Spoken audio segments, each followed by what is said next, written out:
Bismillahirrahmanirrahim. Assalamualaikum warahmatullahi wabarakatuh.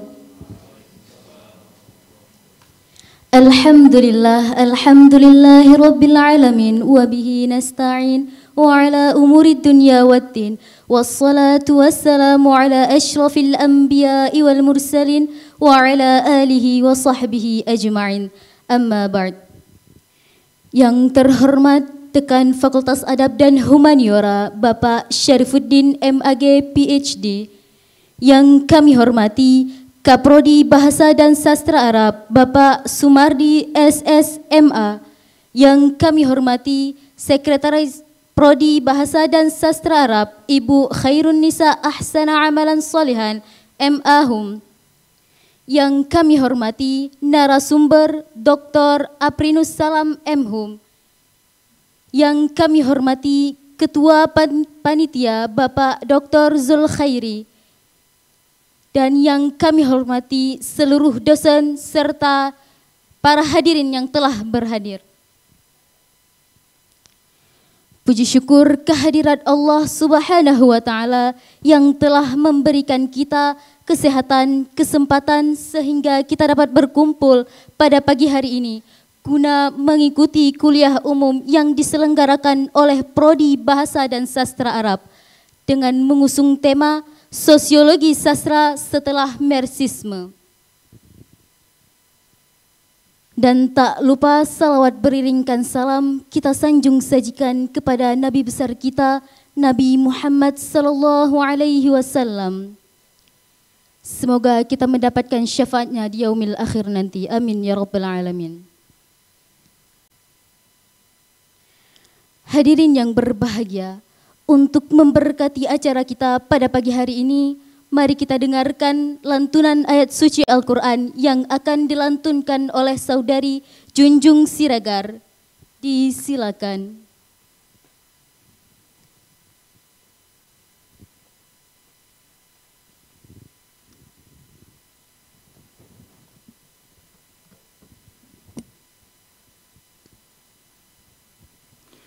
Assalamualaikum warahmatullahi wabarakatuh.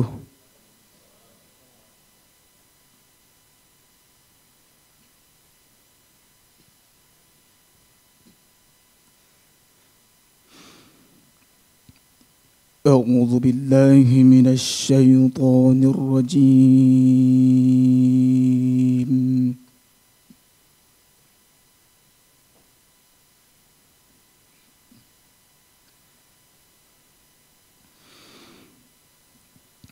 Bismillahirrahmanirrahim.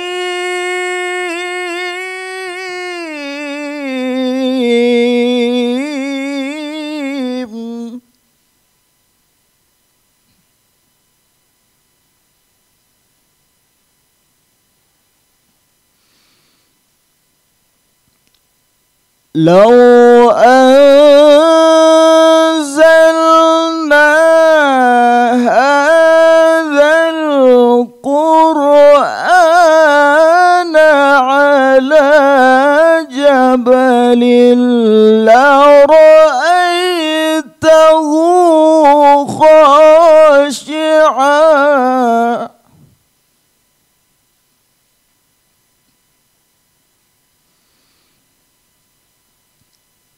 لرأيته خاشعا متصدعا من خشية الله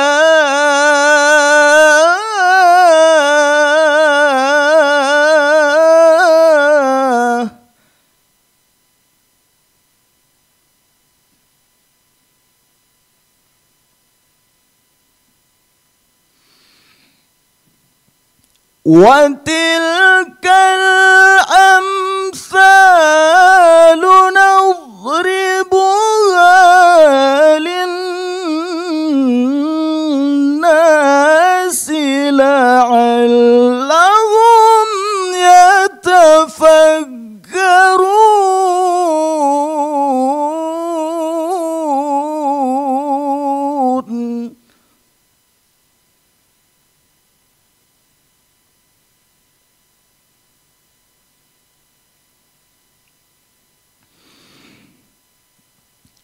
هو الله الذي لا إله إلا هو عالم الغيب والشهادة هو الرحمن الرحيم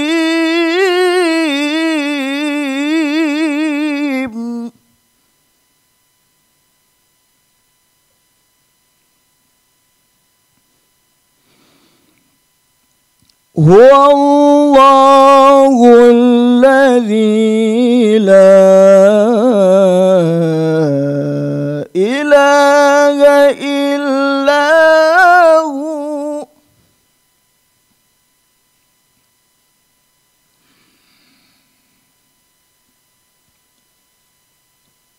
الملك القدوس السلام المؤمن المهيمن العزيز الجبار المتكبر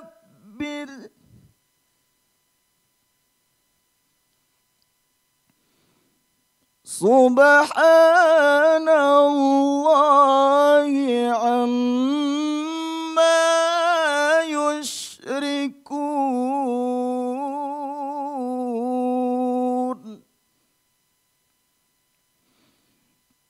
سبحان الله عما يشركون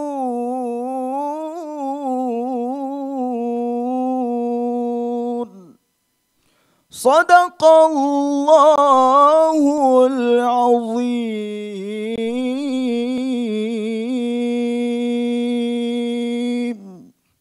Assalamualaikum warahmatullahi wabarakatuh.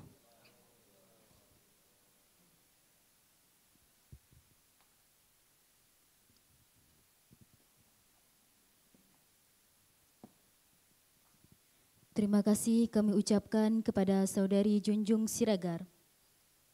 Selanjutnya, kata-kata sambutan oleh Dekan Fakultas Adab dan Humaniora, Bapak Syarifuddin MAG PhD, disilakan.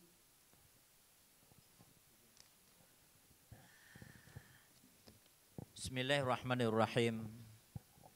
Assalamualaikum warahmatullahi wabarakatuh.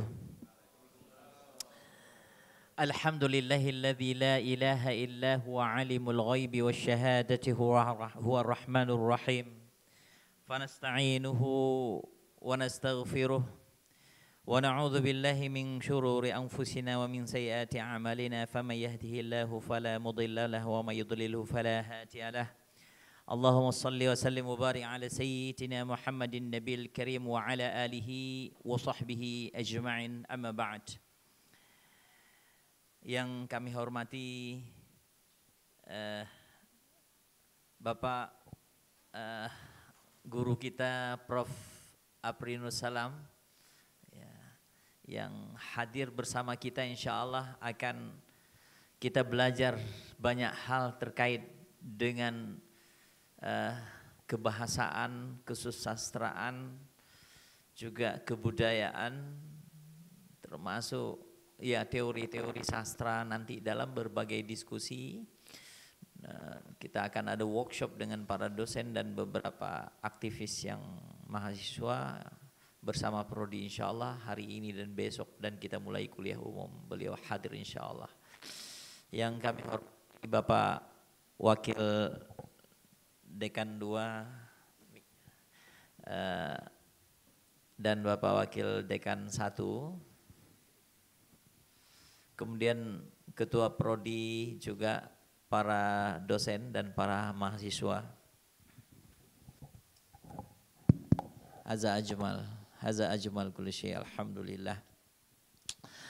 Ayuhat talabah al-kiram, fa inna hudurana al-yawm insyaallah sanastami' ila al-kulliyah al-'ammah allati tata'allaqu bi al-qadaya al-ijtima'iyyah ba'da al-qadaya al-ijtima'iyyah ba'da al-marxisme. فطبعا الكلام عن الاجتماعية يعني كلام يلتفت إليه الأدب العربي، فإن الأدب العربي من شعره ومن نثره ومن أنواعه من الأدب العربي يرتكز يعني يتجه الكلام إلى أي يتجه الدراسة إلى الأمور والقضايا الاجتماعية أكثر من الأمور الدينية وأيضا السياسية والأمور تتعلق بالبيئة والحياة الإنسانية. فالكلام عن الاجتماعية لقد قام به الأدباء العرب من قبل، يعني منذ العصر الإسلامي والعصر الأموي ولا سيما العصر الأدب الحديث، فإن الكلام الذي يتجه إلى الأمور الاجتماعية حيث يحلل بالأدب المشكلات الاجتماعية التي حدثت في العالم. فطبعا نشوف مثلا الأدب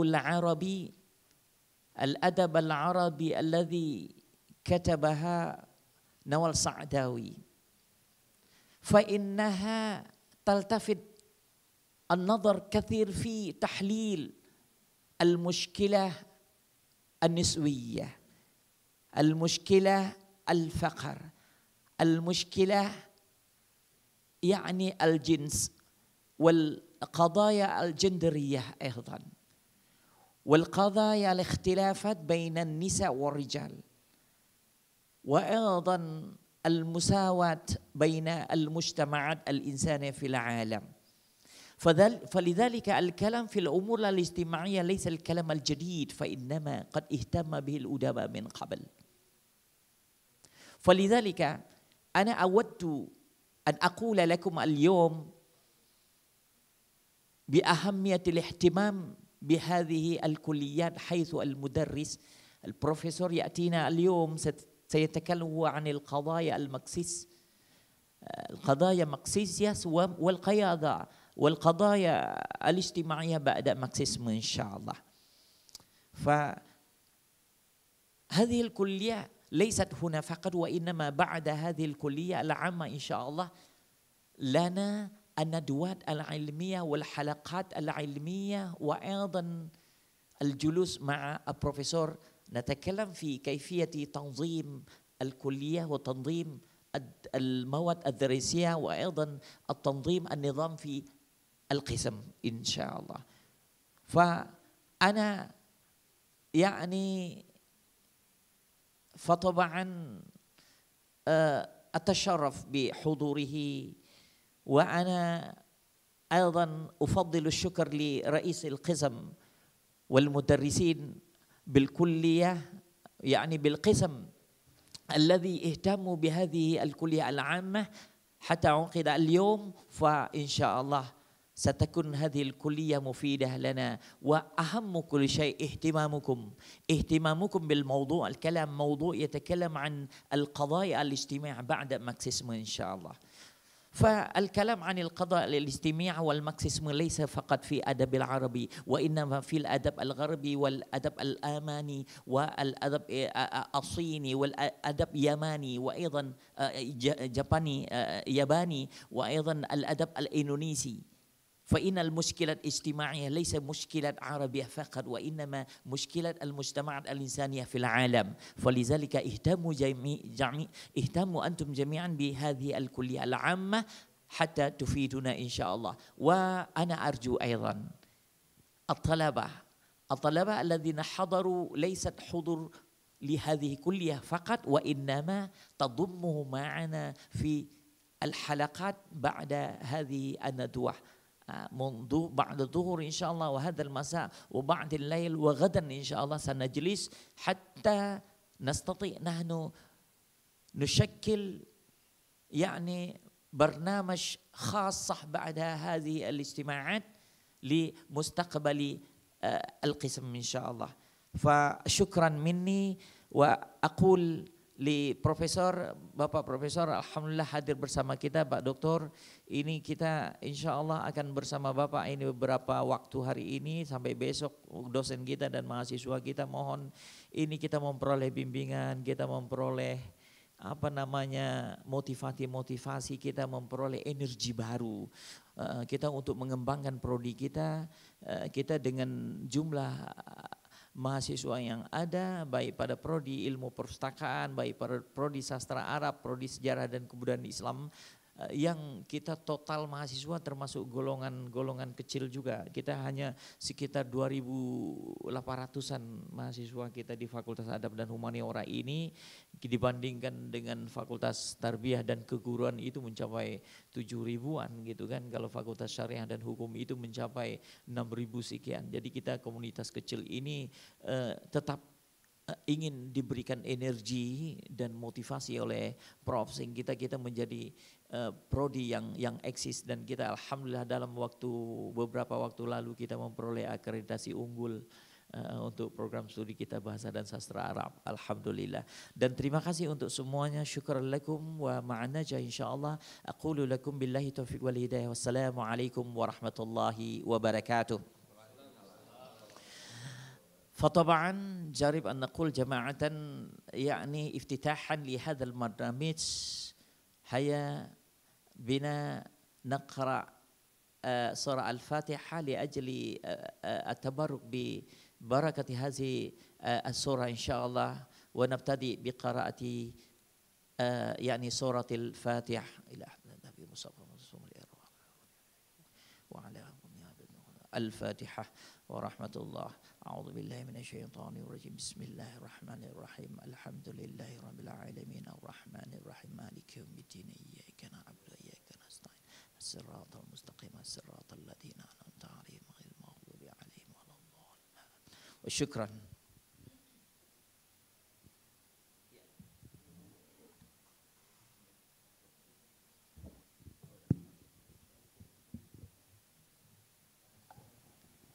Selanjutnya pembacaan doa oleh Saudari Muhammad Taqwa, disilakan.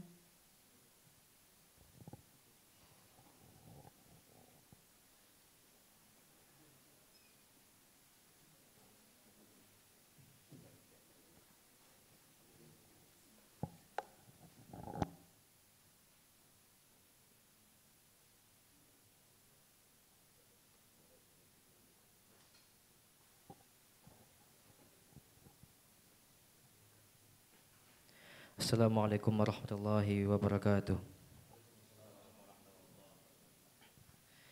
Na'udzu billahi minasy syaithanir rajim. Bismillahir rahmanir rahim. Alhamdulillahi rabbil alamin. Wassalatu wassalamu ala sayyidina Muhammad wa ala alihi wa sahbihi ajma'in. اللهم إنك عفو كريم حليم تحب العفو فاعف عنا يا كريم. اللهم اهدنا الصراط المستقيم صراط الذين أنعمت عليهم من النبيين والصديقين والشهداء والصالحين. اللهم اجعل جمعنا هذا جمعا مرحوما وتفرقنا من بعده تفرقا معصوما. اللهم ألهمنا علما نفقه به أوامرك ونواهيك، وارزقنا فهما نعلم به كيف نناجيك برحمتك يا أرحم الراحمين. وصلى الله على خير خلقه محمد صلى الله عليه وسلم والحمد لله رب العالمين. Assalamualaikum warahmatullahi wabarakatuh.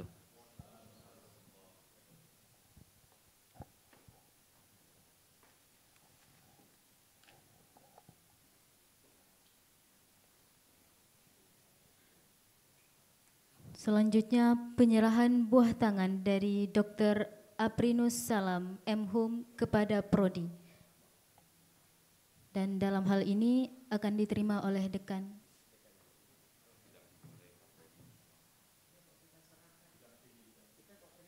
Dan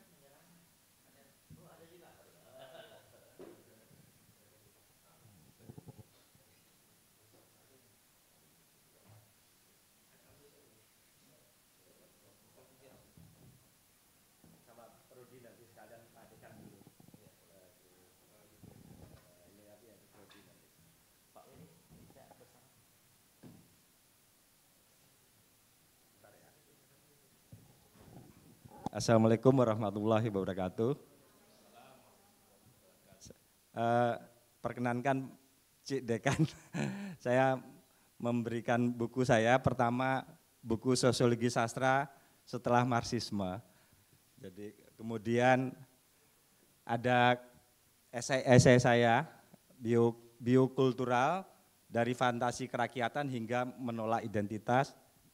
Kemudian ada kumpulan cerpen. Jadi mohon berkenan Cik Dekan menerima buku saya.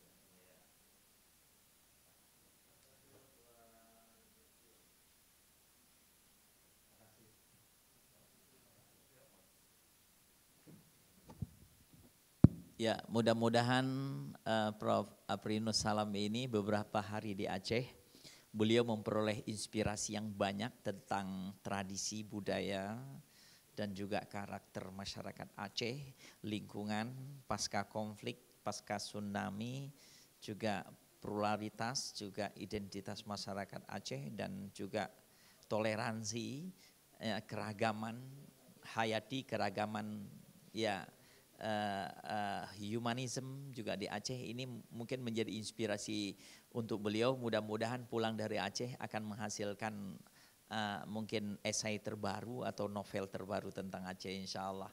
Jadi jangan sampai pulang nggak ada hasil. Insya Allah pulang dari Aceh ini muncul esai baru gitu kan. Terima kasih.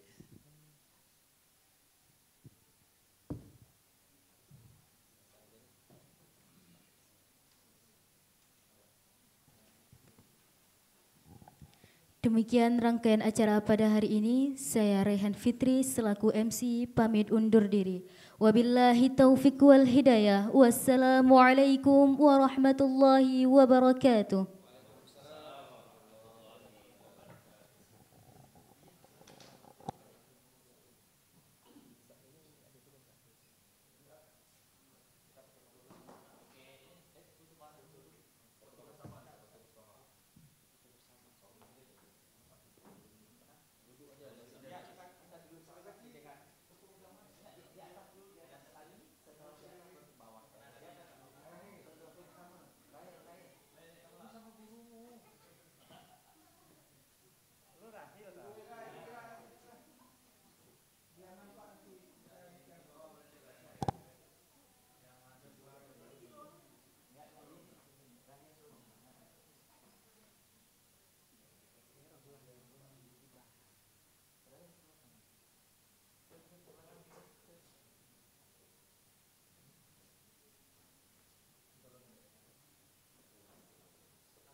wa syukranillah, salatan wa salam ala rasulillah. Yang saya hormati guru kita, Dr. Aprinus Salam, yang telah berhadir di Aceh.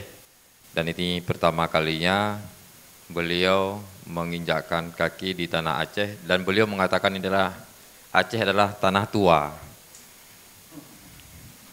Berarti pulang ke rumah tua, ke rumah nenek moyang. Selanjutnya penghormatan saya kepada Kaprodi, Ustadz Sumardi, yang telah berhadir, telah mendukung untuk terlaksanakan acara ini. Begitu juga ada Ibu Sekretaris Bu Khairunisa Asana Amalan Sholihah, yang akrab dipanggil dengan Bu Mala, yang telah mensupport untuk acara ini juga. Kemudian ketua panitia di sini ada Dr. Zulkhairi, dan semua rekan-rekan yang lain yang datang di sini. Di sini ada dari mahasiswa, ada dari umum, ada yang dari dosen, ada yang dari dosen ISBI, Pak. Dosen ISBI juga ada, yang dari Unsyiyah juga ada, dari prodi lain juga ada. Nah, kita hari ini bukan tidak hanya tatap muka, tapi kita juga melakukan kuliah umum ini secara Zoom. Ini peserta Zoom juga sudah mulai masuk. Ada dari Pulau Jawa ada, dari Kalimantan juga ada, dari Sulawesi juga ada yang berhadir. Nah, sekilas akan saya sekilas mungkin kita ingin mengenal Dr. Aprinus Salam, atau kami sering menyebutnya Pak Aprinus. Ini tentang biografi singkat beliau. Biografi singkat beliau. Pak Aprinus aslinya dari Riau, satu kampung dengan Ustadz Sumardi ya. Dari Riau, satu kampung sama Ustadz Sumardi. Kemudian, ya silakan.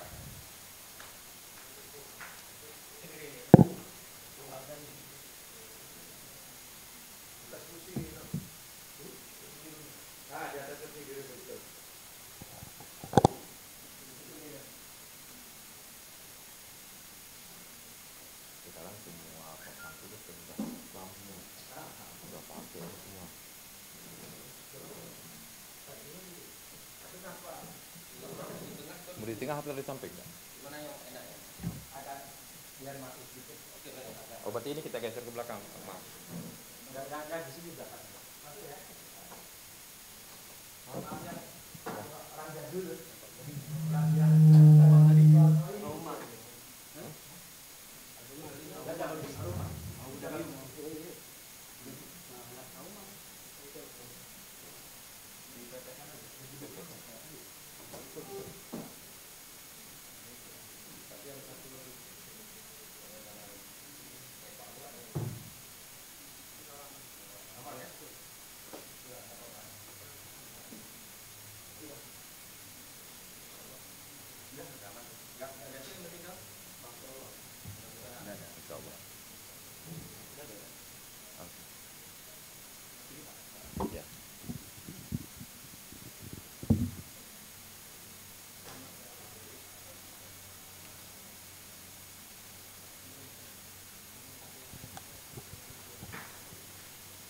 Baik, saya lanjutkan kembali.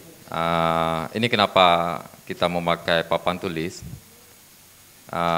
Di sini Bapak memang meminta khusus biar lebih leluasa men-share ilmunya, tidak terbatas dengan slide yang ada. Jadi apabila ada materi yang tidak ada di slide, itu kita masih bisa menggunakan slide saat kita masih sekolah dulu. Ini kan slide masih sekolah dulu. Makanya diharapkan nanti juga diskusi-diskusi kita juga akan berjalan untuk menggali semua apa yang ingin kita ketahui dan apa yang bisa di-share oleh Pak Aprinus. Pak Aprinus sekarang posisinya itu sebagai Kaprodi Kaprodi Ilmu Sastra FIB UGM. Kalau di sana disebut sebagai koordinator pengelola apa? Pengelola Magister Ilmu Sastra FIB UGM. Nah di sini beberapa ada juga Pak yang dari kita alumni kita yang baru mendaftar dan katanya lulus ke Ilmu Sastra. Kemarin siapa yang Zalfa ya? Nah itu Zalfa. Tapi dari Aceh banyak kok mahasiswa kita. Tahun kemarin aja mungkin ada 6 orang aja ada. Jadi Bapak Aprinus ini sering menulis buku. Yang terbaru itu ada yang biokultural, sosiologi sastra setelah Marxisme. Saya juga pernah di-share dulu buku yang e-book, kesalahan dan kejahatan dalam berbahasa. Kemudian sosiologi kehidupan, saya juga sudah punya itu. Pak Prino sangat konsen di sosiologi sastra. Beliau dulu adalah ketua di Pusat Kajian Kebudayaan sebelum kembali ke Fakultas ke Ilmu Sastra untuk menjadi pengelola Magister Ilmu Sastra. Nah, salah satu yang terkenal, misalnya yang bagi kami mahasiswa di sana di UGM itu kalau mendengar Pak Aprinus, yang pertama ada yang mengenal dengan sosiologi sastranya, ada yang mengenal dengan Bourdieu ya, ada yang mengenal dengan ini temannya atau sahabatnya Pak Faruk, Prof. Faruk. Jadi itu tidak akan jauh dengan FIB, dengan Pusat Kajian Kebudayaan. Nah, saya nggak mau berlama-lama di sini. Teman-teman yang di online juga pasti menunggu materi-materi dan perkuliahan hari ini. Kita katakan perkuliahan atau pelatihan Pak ya, perkuliahan hari ini. Nah, waktu dan tempat kita persilakan kepada guru kita, Dr. Aprinus Salam M.Hum.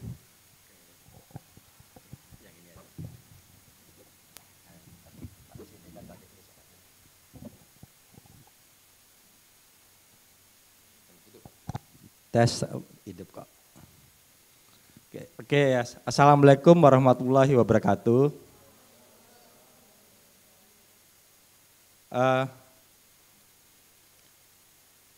Awalnya Mas Absari, makasih Mas Absari. Awalnya Mas Absari nelpon saya itu, Pak kalau mau jadi pembicara di seminar mau enggak? Gitu toh awalnya. Terus aku kalau seminar enggak deh, aku capek. Saya kalau model kelas saya mau aku, model-model workshop gitu. Karena kadang-kadang kalau seminar itu seremonial, biayanya terlalu besar, tapi dalam tanda petik outputnya sedikit ya, seremoninya yang banyak. Makanya saya kalau workshop model-model kelas saya mau, kelas-kelas kecil aja aku. Bahkan saya sama Absari 20 orang, 30 orang sudah cukup. Tapi dengan harapan ada sesuatu yang kita bisa diskusikan, ya, dengan intensif gitu loh. Dengan intensif, karena itulah sebabnya saya agak sudah mulai tidak terlalu gembira kalau dengan model-model seminar-seminar besar ya, karena mungkin diskusi lebih banyak seremoninya lah. Jadi saya lebih senang kelas-kelas kecil, diskusi secara bebas dan seterusnya. Itu pertama. Yang kedua, topiknya memang kemudian apa yang saya pelajari lah ya. Jadi yang saya pelajari bertahun-tahun ini belakangan mungkin sudah lebih dari 20 tahun gitu saya memang menggeluti teori-teori Marxis dan terutama post Marxis. Jadi saya ingin berbagi pengalaman di situ gitu loh. Nah, dan kebetulan aja mempelajari sedikit gitu. Untuk yang lain-lain saya juga nggak belajar gitu loh. Mungkin untuk ilmu agama, sastra Arab dan seterusnya mungkin saya yang justru berguru kepada teman-teman di sini. Nah, jadi saya sedikit ingin berbagi pengalaman dari hal-hal yang saya pelajari selama ini gitu loh. Selama ini. Nah, kenapa kemudian teori-teori Marxis atau teori post-Marxis menjadi penting? Nah, teori ini pernah dilarang untuk dipelajari. Selama masa Orde Baru, mungkin generasi Rahil nggak tahu soalnya nih, nggak tahu. Jadi teori-teori Marxis Mbak Rahil dan teman-teman sekalian itu pada masa Orde Baru nggak boleh dipelajari. Karena teori-teori ini bagi negara riskan ya, dia membuat rakyat menjadi cerdas untuk memahami kekuasaan.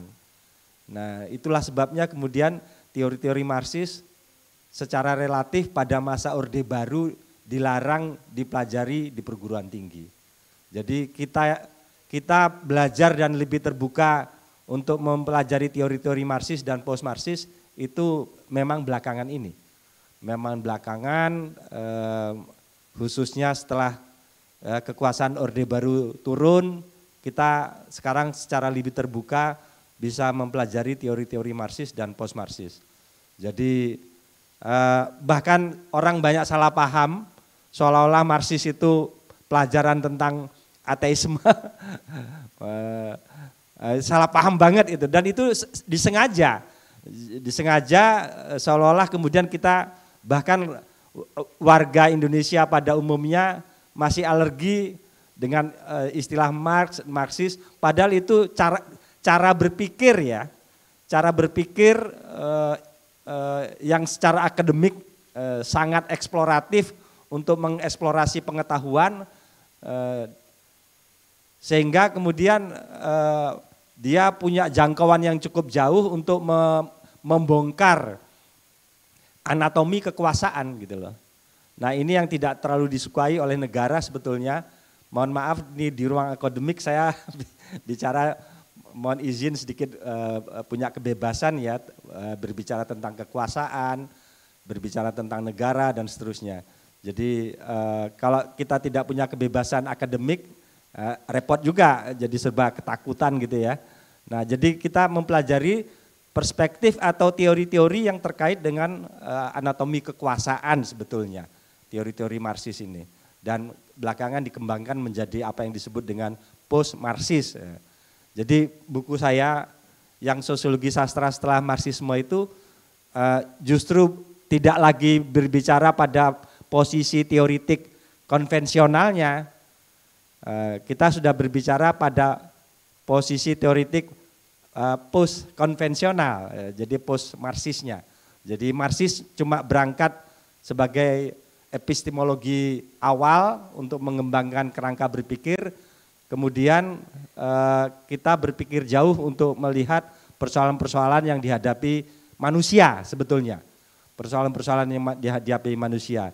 Jadi saya akan berbicara makro dulu, makanya butuh energi agak panjang, mudah-mudahan teman-teman tidak bosan, karena saya akan berbicara 5 perspektif nanti, 5 perspektif. Jadi urutannya nanti saya ngomong Gramsci dulu. Agak goyang ya. Gramsci. Kemudian Eagleton.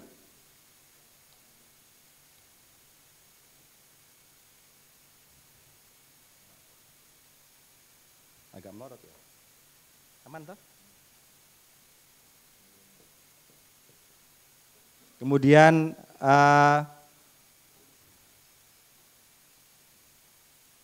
Bourdieu,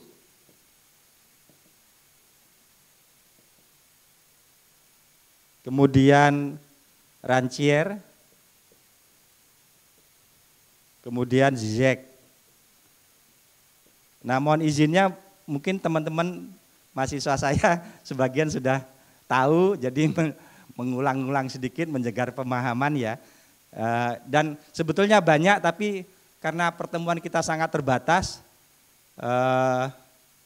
saya hanya memilih satu rangkaian teoritik dari Gramsci, Eagleton, Bourdieu, Rancière sama Zizek. Banyak pakar-pakar lain yang tidak kita bicarakan, dan di buku itu malah ada, di buku Sosiologi Sastra Postmarxis. Itu Agamben. Rahil kemarin tesisnya pakai apa? Rancière ya. Ada Nancy, ada Negeri, ada Jameson ya, ada Deleuze,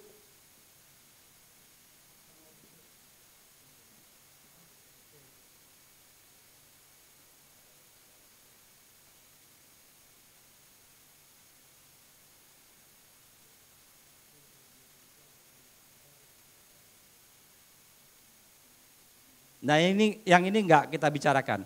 Kita bicarakan ini dalam paradigma sebetulnya Gramsci, Eagleton sama Bourdieu itu dalam tanda petik masih dekat dengan paradigma struktural ya. Kemudian bahkan Rancière itu sebetulnya struktural. Tapi Zizek sudah tidak terlalu struktural. Nah, kenapa saya perlu mendahulukan ini? Karena ini kaitannya dengan rentang waktu. Mungkin sampai jam berapa nanti, kita santai-santai saja, sampai jam 12 kita ngomong beberapa hal, nanti setelah isoma jam 1 sampai jam berapa kita sambung lagi, dan dengan target tertentu kita bisa membicarakan perspektif-perspektif teori ini. Nah, jadi prinsipnya ilmu-ilmu sastra, nah ilmu-ilmu sastra itu prinsipnya ilmu yang mencoba manusia menjelaskan dirinya. Manusia menjelaskan dirinya. Jadi ilmu humaniora, basic pengetahuan kita itu ilmu-ilmu humaniora. Human itu manusia, artinya manusia berusaha menjelaskan manusia dan kemanusiaan. Manusia menjelaskan dirinya. Menjelaskan dirinya. Jadi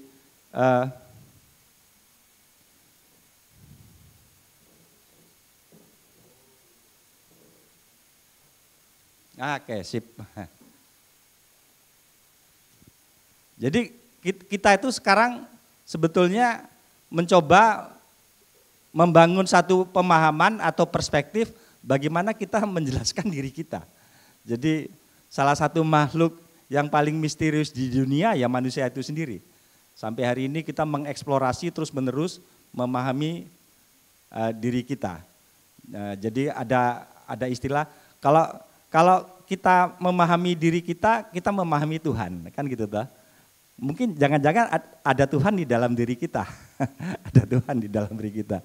Nah, tapi misteri tentang itu kan sampai hari ini kita mencoba terus-menerus mempelajari diri kita, kemanusiaan kita yang secara teoritik tidak akan pernah sampai ujung gitu loh, tidak pernah final.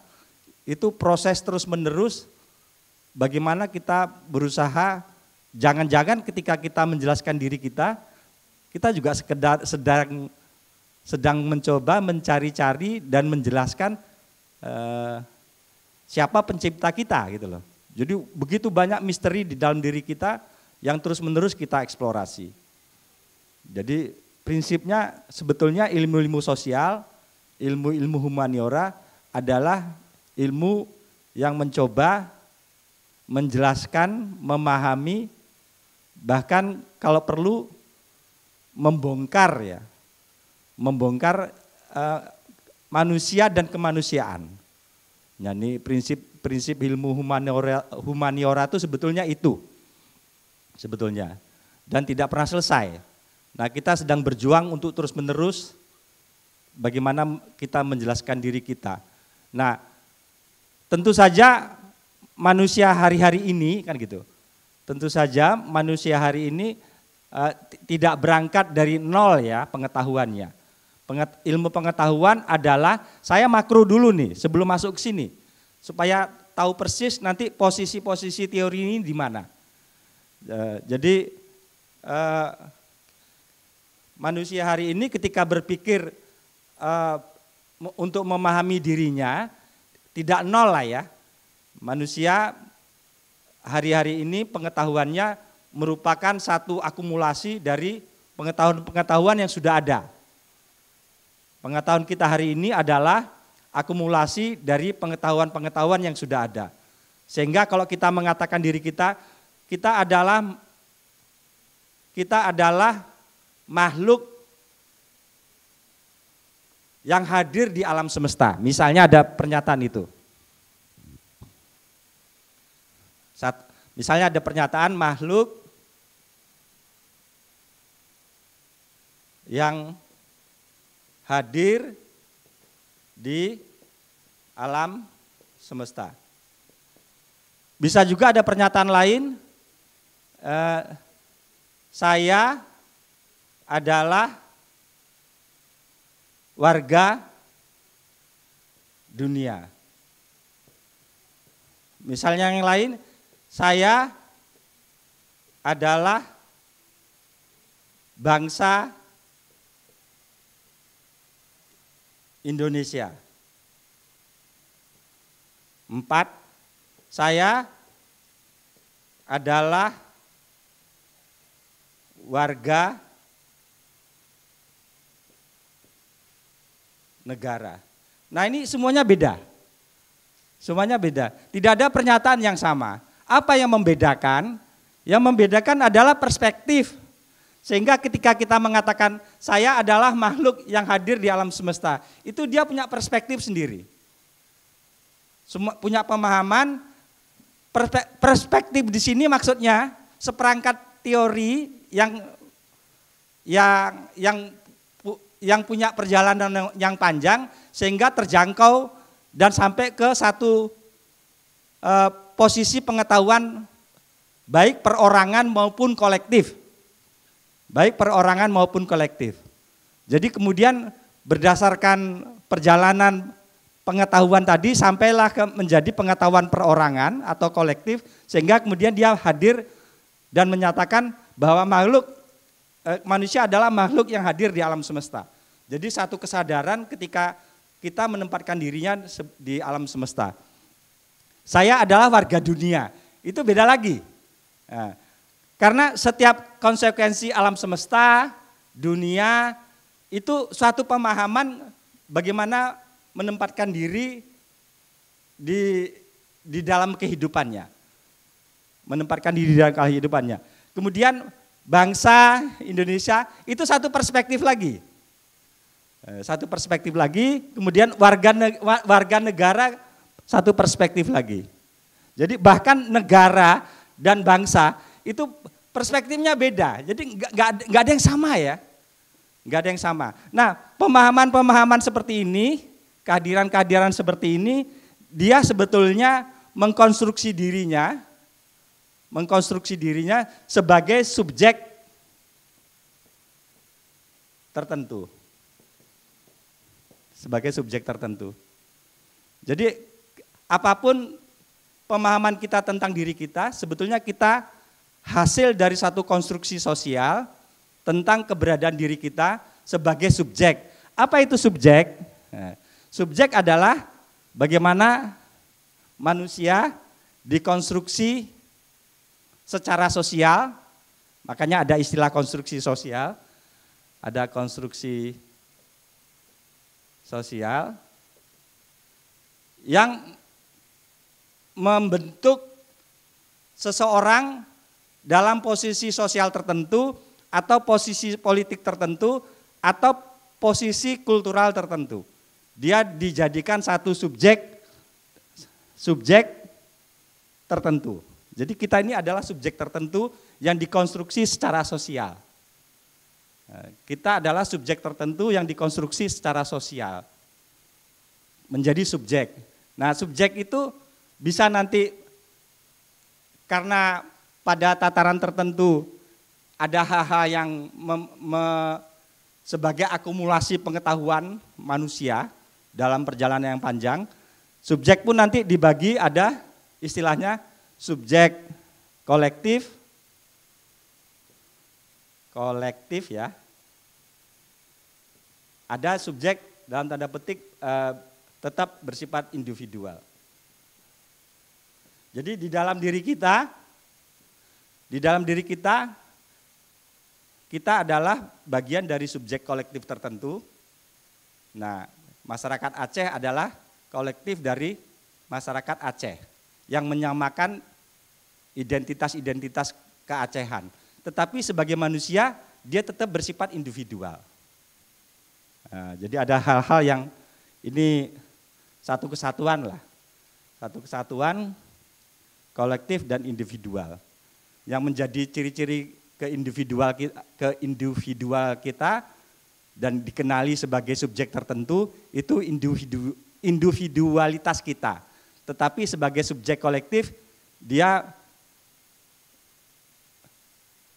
ditandai dengan kesamaan-kesamaan tertentu. Kesamaan berbahasa, kesamaan beragama, bahkan mungkin kesamaan-kesamaan suku-suku di kolektif-kolektif tertentu. Jadi bahkan kolektif pun beragam lagi. Kolektif itu ada skalanya ya. Skala suku lokal, skala regional, skala nasional. Jadi kolektif. Dan kalau individual memang terkait dengan karakter-karakter yang bersifat individual. Nah, jadi kita harus sadar betul bahwa kita adalah makhluk kolektif di satu sisi dan makhluk individual di sisi yang lain. Tetapi kesemuanya adalah bahwa sebetulnya manusia ini mungkin masih dalam situasi natural gitu ya. Manusia sebagai situasi natural, bayi lahir itu dia dalam kondisi natural. Tetapi kemudian dia dikonstruksi oleh satu bentuk kebudayaan tertentu, bentuk pemahaman-pemahaman sosial tertentu untuk dijadikan subjek. Nah, subjek berarti nanti ada subjek kolektif, ada subjek individual. Yang mungkin pada tingkat tertentu ada kaitannya nanti dengan identitas. Nah, identitas ini yang menyebabkan, apa itu identitas? Nah, identitas adalah kan gitu toh, rangkaian hubungan penanda dan petanda.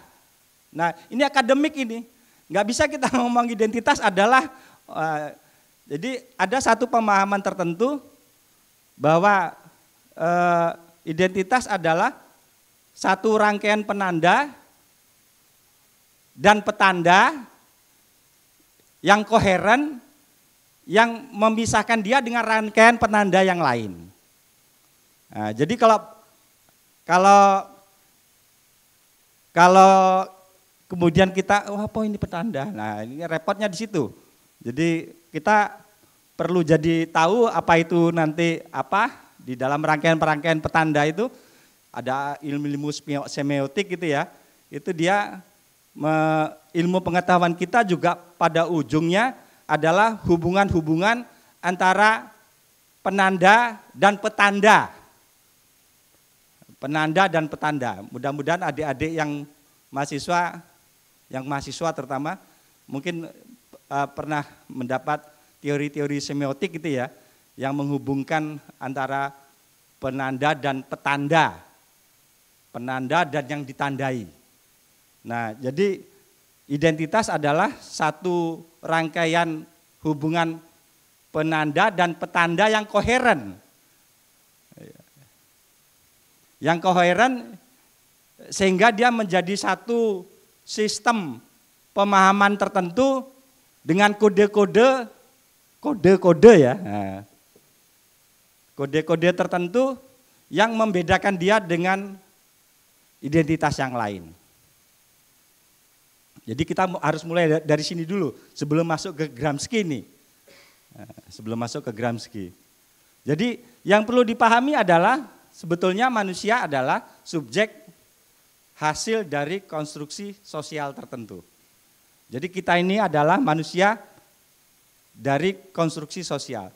Sesuatu yang tidak natural. Nah, tidak natural. Jadi lawan subjek ini adalah natural. Apakah ada dalam diri manusia yang natural? Nah, mungkin untuk pembedanya untuk pembeda yang natural dan tidak. Yang natural tuh yang namanya lapar kita butuh makan. Nah, itu yang namanya natural. Yang namanya lapar kita butuh makan. Yang natural tinggal itu sekarang. Wanita dengan laki-laki pembeda naturalnya laki-laki tidak haid, perempuan haid. Itu pembeda natural. Terus apalagi yang bedanya? Nggak ada lagi, tinggal itu. Ada nggak pembeda? Ada nggak hal-hal yang natural di dalam diri kita yang masih tersisa?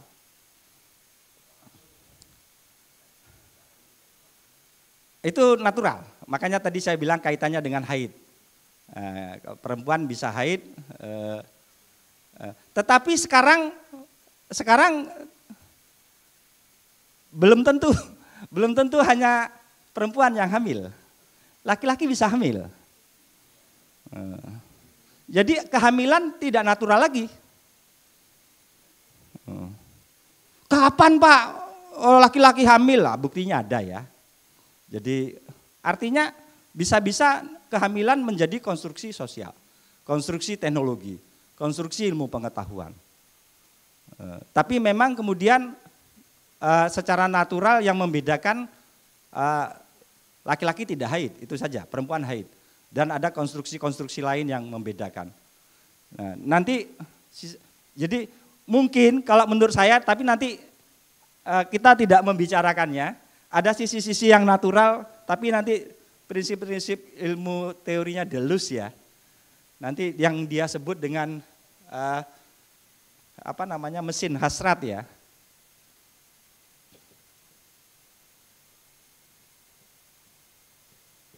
Sebelum saya mau menjelaskan makro dulu sebelum saya masuk ke Gramsci. Kalau ini sudah lebih teknis nanti. Ini sudah lebih teknis, nanti bisa saja nanti mengkaji karya sastra dalam perspektif hegemoni Gramsci, nah itu lebih teknis. Tapi ini makro dulu supaya tahu situasi teoritiknya. Kalau Deleuze bilang mesin hasrat itu, kalau menurut keyakinan saya, mesin hasrat itu seperti hati nurani. Hati nurani, suara hati, itu saya waktu mempelajari teori-teori Deleuze ketika dia memakai istilah mesin hasrat itu aku agak sulit memahaminya. Tapi ketika saya konversi ke mesin hati gitu, suara hati nurani, nur, ruh, aku lebih mudah memahaminya. Nah, jangan-jangan ruh atau mesin hasrat dalam versi Deleuze itu dia mungkin walaupun tidak pas-pas banget gitu, tapi mungkin masih sesuatu yang dalam tanda petik sesuatu yang natural di dalam tubuh kita, di dalam diri kita. Karena apa bukti kenaturalannya? Dia tidak bisa dikonstruksi. Hati nurani itu nggak bisa dikonstruksi. Dia sesuatu yang bebas dan mandiri. Dia tidak bisa diintervensi. Hati nurani itu nggak bisa diintervensi. Tidak bisa diintervensi, tidak bisa diinfansi, tidak bisa dipenetrasi. Menurutku dia natural di dalam diri kemanusiaan kita. Kalau Deleuze pakai istilahnya mesin hasrat. Tapi kalau saya untuk lebih mudahnya mungkin maksudnya suara hati atau hati nurani. Karena apa sebabnya? Deleuze ngomong mesin hasrat itu suci. Mesin hasrat itu suci. Jadi kalau mesin hasrat itu suci berarti ini maksudnya hati nurani ini. Nah, tapi ini kita nggak membicarakannya. Saya cuma ingin mengatakan jangan-jangan yang masih tersisa di dalam diri kita, manusia itu yang natural, hal-hal yang bersifat kalau jenis kelamin itu laki-laki tidak haid, perempuan haid, tetapi mungkin di tingkat tertentu yang masih natural hati nurani, masih natural. Nah, yang lain-lain enggak, kehamilan belum, jangan-jangan tidak lagi natural. Begitu banyak film yang memberi inspirasi kepada kita, laki-laki bisa hamil. Jadi ini, loh masa iya sih, kan itu imajinasi, belum tentu, nanti dulu. Teknologi semuanya sekarang serba memungkinkan untuk terjadi. Tetapi prinsipnya ilmu pengetahuan bisa menyebabkan bebas gender ya. Bebas gender. Jadi konstruksi-konstruksi sosial itu ada upaya-upaya untuk melegitimasi perbedaan gender, tetapi ada upaya-upaya untuk membebaskan perbedaan gender. Nah ini artinya apa? Teori-teori sosial juga bersaing. Teori-teori sosial juga bersaing.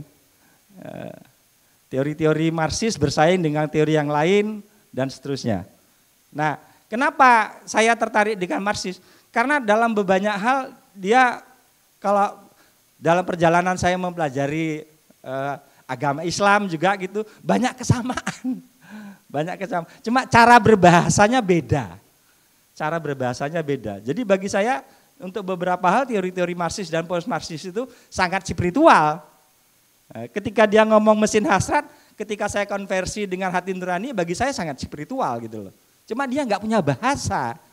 Nggak punya bahasa seperti kalau orang barat itu mungkin punya bahasa sendiri yang lebih lokal-lokal gitu ya, yang mungkin lebih pas dikonversi menjadi bahasa atau hati nurani. Tapi ketika saya mengkonversi istilah mesin hasrat menjadi hati nurani itu jauh lebih mudah.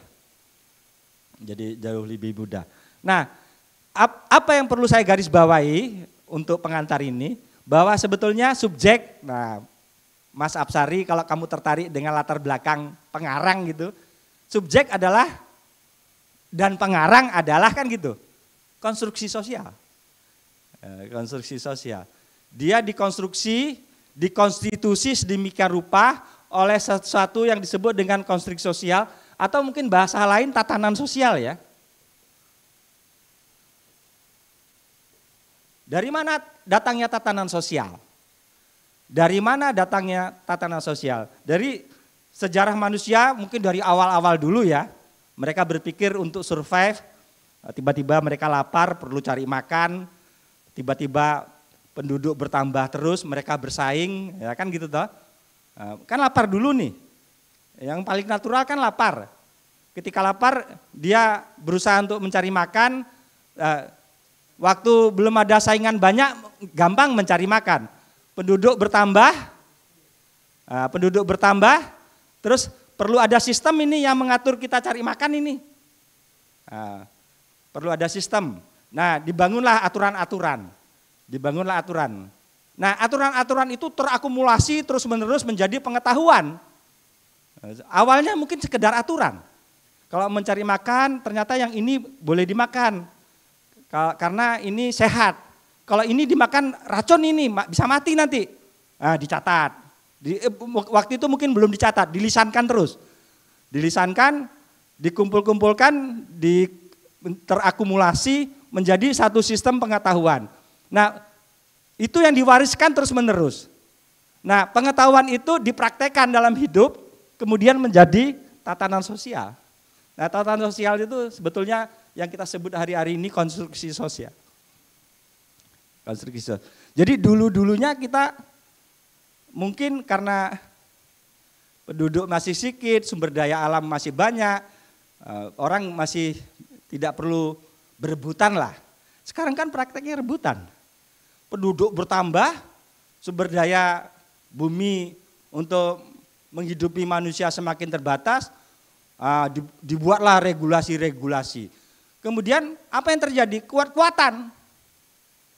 Nah ini nggak bisa ini gini. Kami penduduk saya besar ini. Harus perlu menyelamatkan warga kami untuk bertahan hidup ke depan. Dibuatlah aturan di tingkat negara. Jadi ada aturan-aturan di tingkat global, perjanjian-perjanjian di tingkat global, perjanjian-perjanjian di tingkat negara. Itu pengaturan-pengaturan untuk bagaimana manusia bisa bertahan, bisa selamat hidupnya sampai ke depan. Tapi konsekuensinya apa? Konsekuensinya adalah kontestasi, persaingan ya. Atau kontestasi.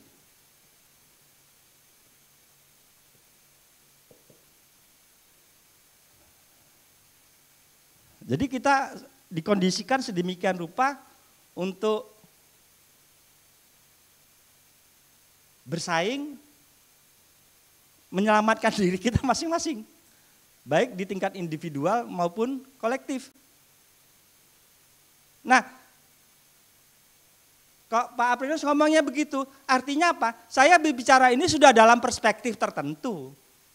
Nanti kalau Bapak ngomong dalam perspektif agama, Pak Ansor itu udah beda lagi. Mas Ansor kalau udah dalam perspektif agama, kita hidup adalah untuk mengabdi kepada Tuhan, nah kan beda lagi. Apakah saya salah atau si Ansor salah? Enggak. Ini soal perspektif. Soal perspektif bagaimana kita menjelaskan diri kita, hidup kita, bagaimana kita harus bertahan hidup, bagaimana mungkin dalam keyakinan tertentu kita menyelamatkan diri kita, atau bagaimana kita menjadi seperti apa. Nah, jadi kalau Mas Ansor ngomong kita hidup untuk mengabdi kepada Tuhan loh Pak, boleh, tapi itu perspektif tertentu. Nah kalau saya ngomong gini perspektifnya sesuai dengan koridor disiplin pengetahuan yang saya pelajari, terutama Marxis dan post-Marxis. Kita adalah hidup adalah kontestasi, hidup adalah bersaing. Bahkan dalam tanda petik seperti saling mengalahkan. Untuk kenapa? Untuk mengakses sumber-sumber ekonomi, untuk mengakses sumber-sumber daya alam supaya hidup kita selamat. Karena itu yang menyelamatkan kita. Karena kalau manusia nggak makan, nah ini paling kasar ini. Kalau manusia nggak makan, mati kelaparan. Sehingga ada persaingan-persaingan untuk memperebutkan sumber-sumber ekonomi, sumber daya lah. Sumber daya ekonomi, sumber daya alam, dan seterusnya. Dan prakteknya hari ini itu yang terjadi. Itulah sebabnya kenapa teori-teori Marxis sampai hari ini masih dipakai. Karena di bagian konsep itu belum ada yang bisa menjatuhkan. Di bagian konsep itu. Manusia perlu survive, bertahan hidupnya, perlu makan, perlu mencari nafkah. Dan karena terjadi begitu banyak manusia, dia harus bersaing. Di bagian itu tidak ada yang bisa menjatuhkan. Oh Pak, di Al-Quran juga banyak. Iya. Di Al-Quran juga banyak. Oke. Tapi saya perspektifnya di sini dulu, di ilmu-ilmu sosial dulu. Ilmu sosial. Jadi di bagian itu konsepnya nggak ada yang jatuhkan. Tidak ada yang jatuhkan. Sehingga kemudian hiduplah manusia dengan berbagai aturan. Aturan pun bermacam-macam, aturan di tingkat global, aturan di tingkat regional, aturan-aturan di tingkat nasional, orang berkumpul, berserikat, terbentuklah negara. Terbentuklah negara. Dan hari ini kita hidup sebagai warga negara Indonesia. Nah, baru kita nanti masuk ke Gramsci. Gitu loh. Jadi ini gambaran umum dulu posisi kita hari ini seperti apa. Kita adalah manusia yang terkonstitusi, terbentuk oleh berbagai aturan, yang kemudian aturan tersebut menjadi satu sistem pengetahuan. Sistem pengetahuan itu kemudian pada tingkat yang lebih abstrak menjadi tatanan sosial. Tatanan sosial itu bersaing untuk merebut kesubjekan kita. Jadi walaupun tatanan sosialnya sama, subjek-subjek bisa berbeda. Di tataran kolektif bisa sama, di tataran individual bisa beda. Nah, tatanan sosial ketika merebut subjek itu tergantung tempat, geografi. Jadi bisa saja nanti di Jawa dengan di Jogja dengan Aceh di tingkat tertentu tatanan sosialnya sama, di tataran yang lain bisa sedikit berbeda. Apa yang menyamakan? Yang menyamakan tatanan sosial nasional, nasional kolektif. Tapi tatanan sosial Aceh dan Jogja bisa beda. Masih kolektif. Jadi nasional di bawahnya mungkin provinsi gitu, di bawahnya lagi lebih kecil lagi. Jadi kita harus selalu berpikir tidak ada pengertian-pengertian yang tunggal. Tidak ada pengertian-pengertian yang tunggal. Jadi kita harus berpikir seperti itu terus-menerus. Nah, sampailah kita sekarang bahwa kita masuk di dalam satu konstruksi yang disebut dengan negara. Nah kalau sudah ngomong negara, itu poros ilmu-ilmu Marxis itu salah satunya porosnya kita berbicara tentang negara. Nanti loh Pak ini ngomong kaitannya dengan sastra apa? Nah nanti dulu, nanti ada kaitannya dengan sastra semuanya. Kita masuk ke tahap berikutnya.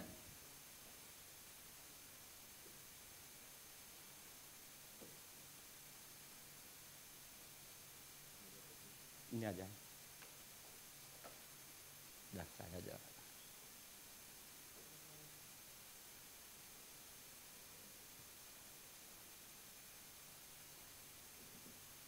Nah, kita masuk ke tingkat negara sekarang. Masuk ke tingkat negara, salah satu pemikir negara, bahkan dalam perspektif ekonomi gitu ya. Jadi suatu ketika Marxis gitulah, Marx ya, Karl Marx jalan-jalan. Karl Marx itu bangsawan ya.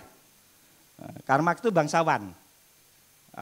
Kerjanya jalan-jalan, diskusi, berpikir, nulis, kerjanya cuma itu. Dia nggak cari duit. Dia orang kaya dia sebetulnya. Tapi karena hidupnya baca buku, diskusi, sedikit jalan-jalan. Ketika dia jalan-jalan dia, loh kok ada orang kaya, kok ada orang miskin ya? Kenapa ya? Kok bisa ya? Nah, terus dia berpikir, bertahun-tahun dia berpikir, jadilah buku-buku dia yang terkenal itu. Sampai bersih-bersih rumah juga enggak dia itu. Rumahnya disinyalir agak kotor. Karena dia berpikir terus hidupnya. Untuk menulis buku yang terkenal salah satunya Das Kapital itu ya. Terkenal sekali. Nah tapi pertanyaan awalnya loh, kenapa ada orang kaya, sedikit yang kaya, orang miskinnya lebih banyak. Nah kalau Ansor ngomong takdir Pak, selesai Mas, nggak ada diskusi. Kalau sudah takdir kan nggak ada diskusi, repot. Ansor kemarin sehari sama saya Pak, makanya mau saya bully dia hari ini. Kalau kan takdir Pak Aprindos, selesai. Terus kita kan mengkambing hitamkan Tuhan toh. Kalau ngomong takdir itu, kan Tuhan semua yang ngatur. Kalau kamu nggak diterima di dalam hati kita ada orang kaya, orang miskin, berarti kan kita mengkambing hitamkan Tuhan. Marxis nggak mau berpikir seperti itu. Ini pasti ada yang salah ini katanya. Ada sistem tertentu di dalam kehidupan sehingga distribusi terhadap akses ekonomi nggak sama. Nggak sama. Sehingga kemudian kalau berangkat dari pemikiran Marxis, manusia, negara atau masyarakat ya dia ngomong masyarakat dulu, tapi sebetulnya di balik itu dia berbicara tentang negara, itu dibagi oleh dua. Kelas atas sedikit, kelas atas, kelas bangsawan, kelas borjuis, masyarakat pada umumnya, masyarakat atas bawah.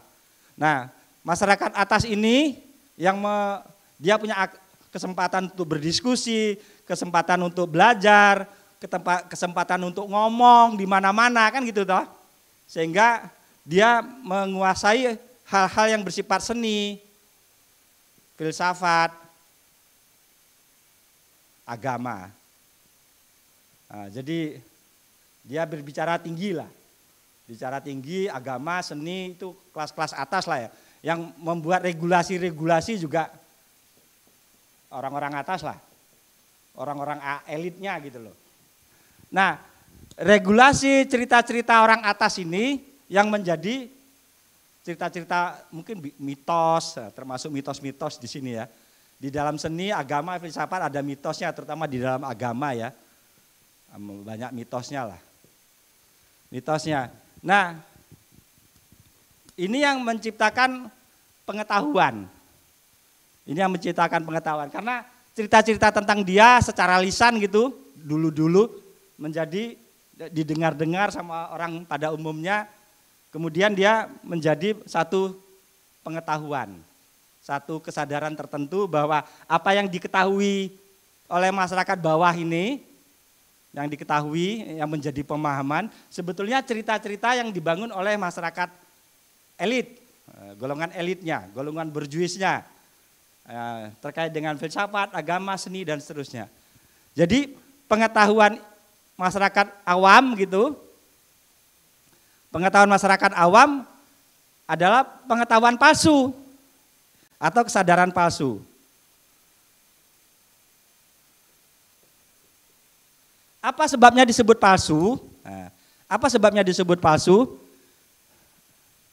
Karena pengetahuan dia adalah bukan asli dari dirinya. Pengetahuan dia adalah konstruksi dari orang-orang elit, orang-orang berjuis. Tidak ada hubungannya bahkan dengan hidup dia. Tidak ada hubungannya dengan hidup dia. Jadi misalnya, iya dong, orang itu hidup ya beda-beda toh nasibnya. Memang ada nasib yang dilahirkan sebagai bangsawan dengan beda dong dengan kita yang rakyat jelata gitu toh, rakyat biasa. Itu pengetahuan palsu. Pengetahuan yang dikonstruksi oleh kelompok-kelompok elit. Sehingga kita menerima kemungkinan adanya situasi-situasi yang berbeda. Yang menciptakan, jadi pengetahuan ini yang menciptakan kelas ya. Jadi prinsip teori Marxis itu terjadinya degradasi kelas, perbedaan-perbedaan kelas.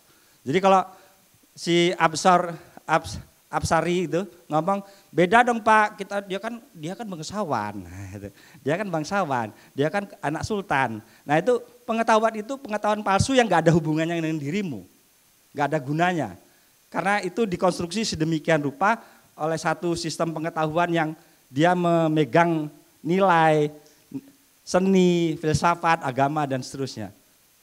Jadi maksudnya pengetahuan atau kesadaran palsu itu. Kesadaran yang tidak ada hubungannya dengan diri kita dan bukan asli dari diri kita. Bukan asli dari diri kita. Nah, prinsip dasar apa? Teori Marxis sebetulnya nggak rumit ya. Jadi ini yang disebut dengan superstruktur, ini yang disebut dengan base struktur. Infrastruktur atau base struktur. Jadi prinsip itu manusia dibagi kelas superstruktur dan kelas base structure. Pengetahuan secara umum dibagi karena dia senggang waktunya, memiliki modal toh. Kalau dulu sejarahnya identifikasi pemilik modal tuh punya ternak, ternak sapi atau ternak domba gitu ya. Nah hitungan pemilikannya itu ya, hitungan kepala yang disebut dengan cap itu, yang lahirnya dengan cap kapitalisme itu, cap itu maksudnya itu kapitalisme. Nah pemilikan modal-modal seperti itu.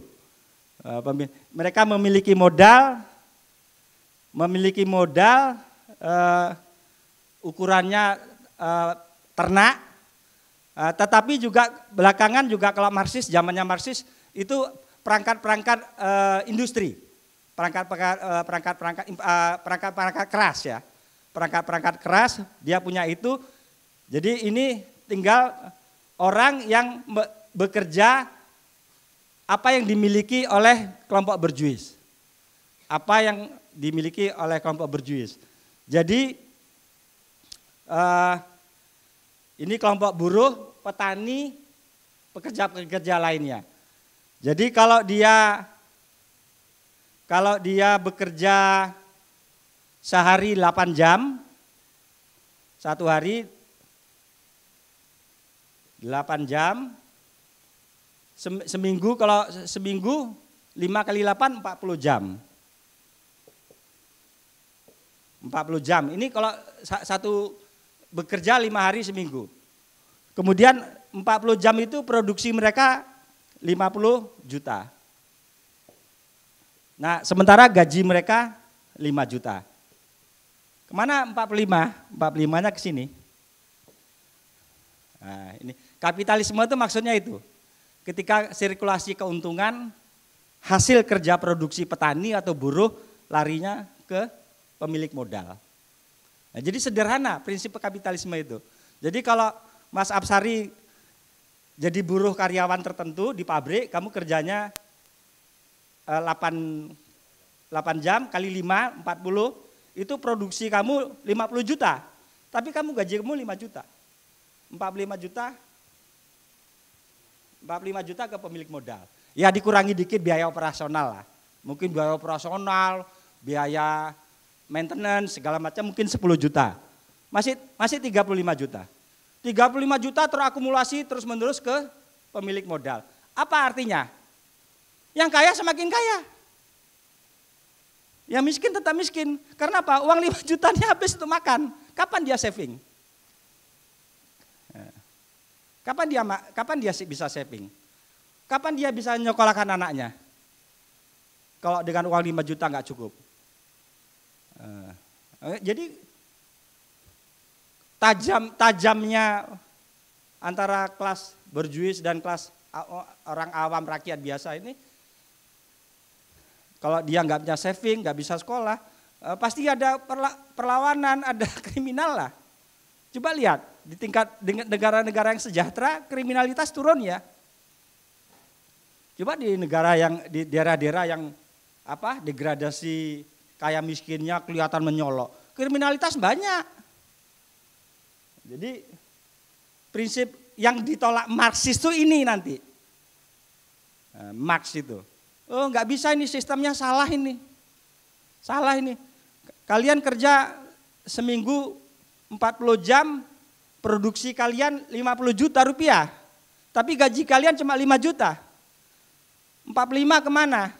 10 juta biaya operasional, biaya maintenance, biaya macam-macam. Masih 35 juta. Terakumulasi terus menerus di sini. Jadi Bapak Ibu sekalian hari-hari ini pun masih berlangsung peristiwa itu. Kalau Ansor hari ini beli ke toko-toko tertentu dengan harga 100.000, biaya materi dasarnya 40.000, biaya ini 20.000, itu masih ada keuntungan ke pemilik modal 30.000. Mungkin uangmu ke Cina, mungkin uangmu ke Amerika, mungkin uangmu ke Jepang. Nah, kalau tingkat produksi masyarakat rendah, uang Indonesia keluar terus. Jangan terlalu menuntut negara kita nggak maju-maju secara ekonomi ya. Karena apa? Produktivitas kita juga rendah, konsumsi tinggi. Konsumsi tinggi, produktivitas rendah. Jadi belum tentu juga negara juga salah atur ya. Apalagi kemudian kontestasi demikian tinggi, merajalela lah korupsi macam-macam. Nah, di negara seperti kita biasalah itu. Gimana lagi? Nah, tapi prinsipnya ada mekanisme-mekanisme dan sirkulasi ekonomi yang tidak fair ya. Kalau mau fair kan yang nggak ada 5 juta lah gajinya lah. Kalau mau fair, kalau produksi Ansor sebulan 50 juta, ya 20 juta lah gajimu. Pasti kamu tenang kerja kan, tenang dan seterusnya. Tapi karena gajinya cuma 5 juta, itu pun kalau 5 juta, sampai bawah 5 juta, jangan-jangan enggak. Kalau gajinya cuma 3 juta, habis untuk makan nggak bisa yang lain. Nah, kemudian dia mengembang dasar pemikiran Marxis menolak ini. Sehingga dia mengembangkan satu pemikiran yang bersifat, kalau hari-hari ini kita sebut sebagai sosialisme ya. Sosialisme dan segala macam. Tapi sebetulnya dia mencoba menentang dari awal adanya ketidakadilan ekonomi. Kalian memang awalnya mungkin karena keturunan,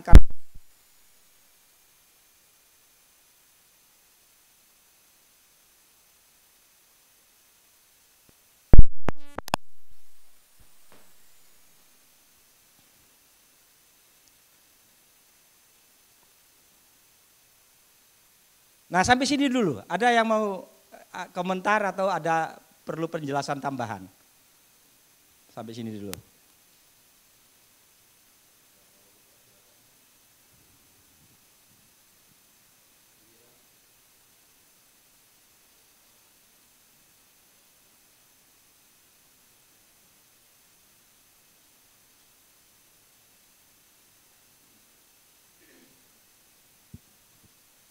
Jadi kalau kita dalam dunia Marxis, subjek kita di sinilah ya.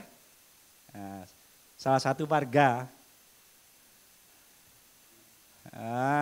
Dia Marxis belum. Dia atas bawah. Belum menengah, nanti kelompok-kelompok proletar. Tetapi nanti si Gramsci bahasanya tidak lagi proletar ya. Bahasa dia subaltern.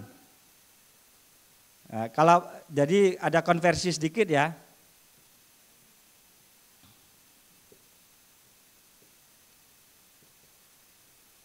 Subaltern. Nah, ini kalau subaltern itu bahasanya Gramsci. Kalau bahasanya Marx masih proletar. Nah, yang memediasi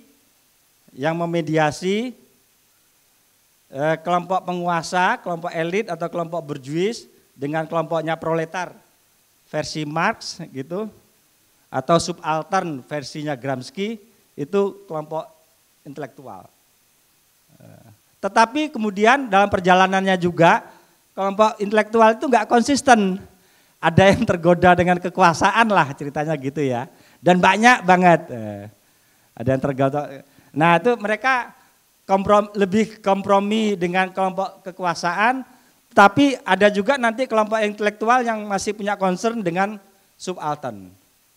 Nah kelompok yang kompromi dengan kekuasaan disebut dengan intelektual tradisional. Nah, kelompok yang punya concern dengan subaltern gitu, itu disebut dengan organik.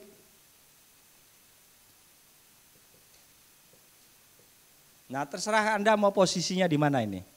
Mau mengabdi dengan kekuasaan atau mau mencoba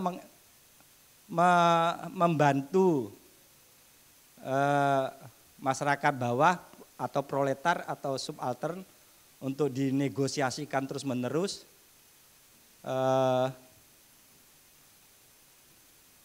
supaya ada minimal kelompok kelas menengah semakin besar gitu. Kelompok menengah semakin besar. Jadi kalau di Indonesia sampai hari ini kelompok tradisionalnya banyak. Intelektual tradisionalnya banyak, termasuk lulusan UGM. Lulusan UGM itu yang lulusan UGM itu yang jadi dirut, dirjen ratusan. Banyak betul di Jakarta itu. Nanti kalau hari Sabtu Minggu pulang ke Jogja, nanti Senin pagi berangkat lagi ke Jakarta. Nah, di kementerian itu mohon maaf alumni UGM banyak banget. Ini di YouTube ini. Boleh saja, memang kenyataannya memang begitu. Artinya apa? Kelompok-kelompok alumni UGM pun yang menjadi intelektual tradisional banyak. Intelektual tradisional. Tetapi tentu saja banyak juga alumni-alumni kita yang menjadi intelektual organik. Mereka bekerja di rakyat, mencoba membangun kesadaran-kesadaran baru, bagaimana hidup bernegara, bagaimana membangun demokrasi, kan gitu toh. Bagaimana punya pengetahuan yang relevan dengan kemajuan zaman dan seterusnya. Dielaborasi terus-menerus oleh kelompok intelektual organik. Nah, salah satu yang dianggap intelektual adalah pengarang oleh Gramsci. Jadi salah satu kelompok intelektualnya adalah pengarang.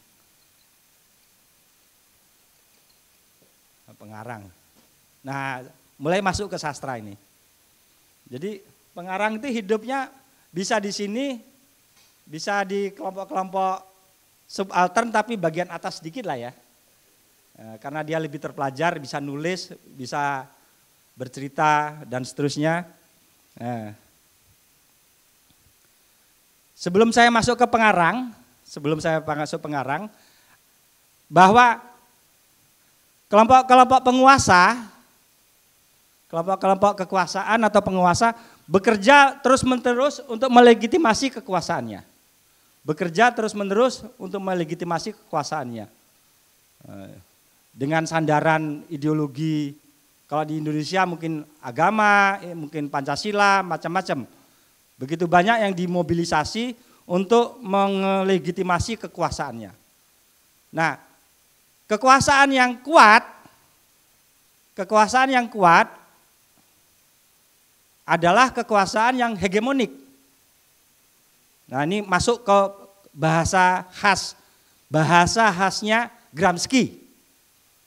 Kekuasaan yang kuat dan legitimate adalah kekuasaan yang hegemonik. Kekuasaan yang dalam perjalanannya para warga sadar dan tidak sadar dengan sepenuh hati mendukung kekuasaan negara. Dia menyebut Gramsci ya, sesuatu yang ini saya besarkan ini, hegemoni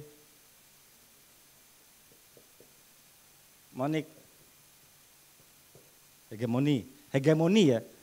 Kalau kata sifatnya hegemonik, saya buang dulu K-nya. Nah, kita bisa merefleksikan kekuasaan negara Indonesia bersifat hegemonik atau tidak. Kita bisa merefleksikan. Saya ulang, kekuasaan di Indonesia bersifat hegemonik atau tidak. Nah, mungkin berbeda-beda ya degradasinya.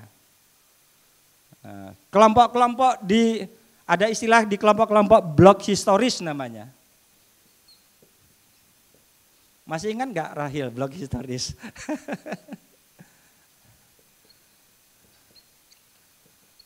Di kelompok-kelompok blok. Jadi di sini nanti di masyarakat itu kan karena konstruksi sosialnya bervariasi ya. Kemudian di antara mereka ada yang menciptakan blok-blok gitu toh.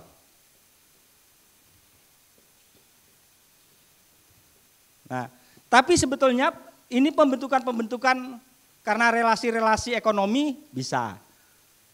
Kebanyakan blok-blok historis itu terbentuk karena relasi-relasi ekonomi dan relasi yang lebih penting lagi relasi ideologis. Blok-blok terbentuk terutama karena relasi-relasi ideologis atau relasi-relasi ekonomi. Itu lapis keduanya lah. Nah, tetapi blok-blok historis itu kelompok-kelompok kecil ya yang dilegitimasi oleh negara gitu. Sebetulnya justru memperkuat negara. Ini yang kelompok-kelompok yang terhegemoni. Kelompok-kelompok yang terhegemoni. Jadi kalau saya boleh memberi tambahan, sebetulnya yang nanti dibutuhkan bukan blok historis ya. Nah, tapi pada masa itu Gramsci mensinyalir bahwa muncul relasi-relasi dengan pengelompokan yang lebih spesifik yang dia sebut sebagai blok historis. Kalau hari-hari ini yang kita butuhkan mungkin bukan blok historis, tapi blok-blok komunitas. Nanti beda lagi.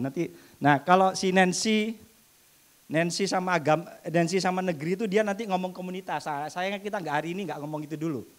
Nancy sama negeri itu dia ngomong soal komunitas.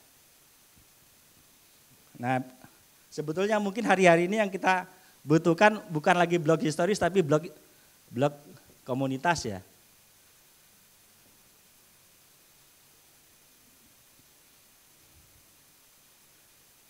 Nah, pengarang bisa bagian dari blok historis, bisa bagian mungkin tidak terikat dengan blok historis tertentu. Nah, saya ulangi lagi, pengarang bisa saja bagian dari blok historis tertentu dan bisa juga tidak bagian dari blok historis tertentu.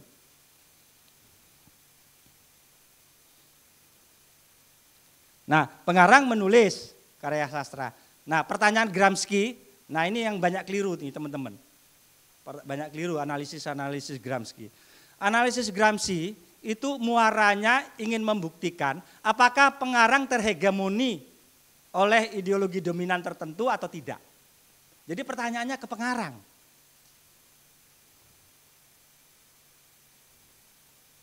apakah pengarang terhegemoni atau tidak? Atau ada nggak sih upaya-upaya pengarang menegosiasikan, diam-diam sebetulnya dia ingin menegosiasikan ideologi dia, tapi tanpa disadari dia juga terhegemoni oleh ideologi dominan. Nah pertanyaannya, untuk kalau Anda nulis pakai perspektif Gramsci, nah untuk teman-teman mahasiswa ini, kalau kamu menulis pakai perspektif Gramsci, kamu boleh tanya ya yang mahasiswa ya, silakan nanti dipotong pun gak saya apa-apa. Pak, saya butuh penjelasan tambahan bagian ini gitu, gak apa-apa. Tetapi pertanyaannya, kalau kamu riset pakai Gramsci, muara pertanyaannya, ujung-ujungnya, kamu membuktikan apakah pengarang terhegemoni oleh satu ideologi tertentu. Atau dia masih sebetulnya dia mencoba menegosiasikan ideologi tertentu yang lain, tapi tanpa disadari dia bagian dari ideologi dominan. Jadi yang dibuktikan pengarang, bagaimana cara membuktikannya Pak? Nah, kamu bisa membongkar karya sastranya. Di tingkat alur aja bisa kok. Di tingkat alur. Di tingkat alur ini, siapa yang sudah baca Laut? Laut Bercerita. Karangan siapa? Nah, Leila S. Chudori. Di tingkat alur saja kita bisa tahu Mbak. Apakah Leila Chudori menawari begitu banyak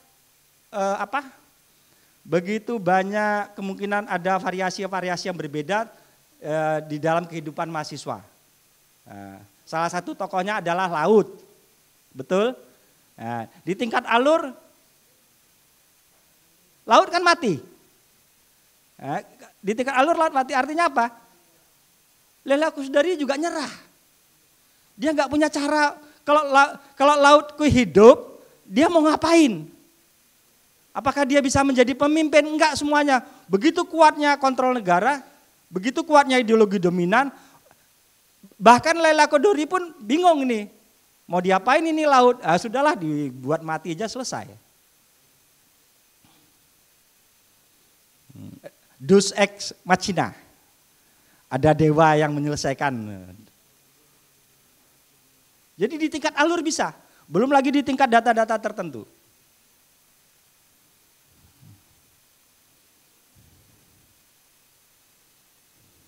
Nah, ini kita khusus Gramsci ini.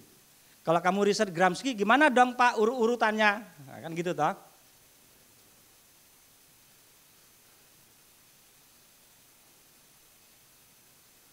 Ini beda nanti sama Goldman. Goldman itu dia Martian juga ya. Kalau Goldman itu urutan awalnya kamu menjelaskan homologi. Homologi, ada homologi antara struktur sosial dengan struktur karya sastra. Yang kedua urutannya pandangan dunia. Yang ketiga kesadaran kolektif.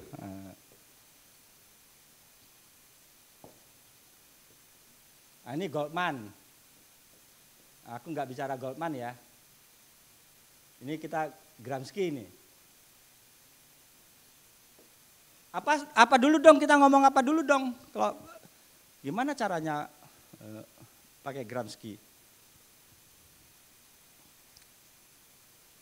Tapi sebetulnya hampir sama ya. Hampir sama karena ini kerangka berpikirnya Marxis ini.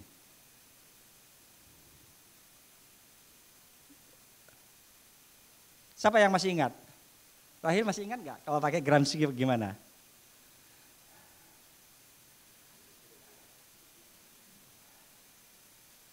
Masih ingat nggak?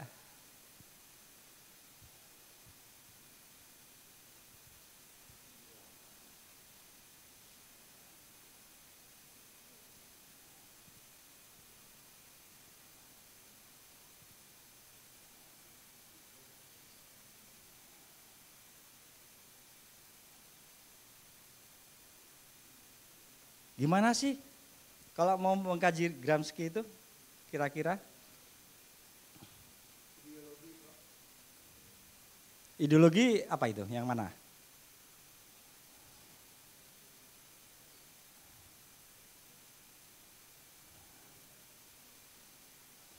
Ideologi, oh ya, mumpung saya ingat ya. Betul ideologi tapi nanti beda ya. Gramsci juga ngomong ada ideologi yang sedang dominan, aktual, ada dominan atau kuat. Ideologi merosot, ideologi minimal. Kalau ini orang-orang Marsian itu punya bahasa hampir sama tapi beda-beda.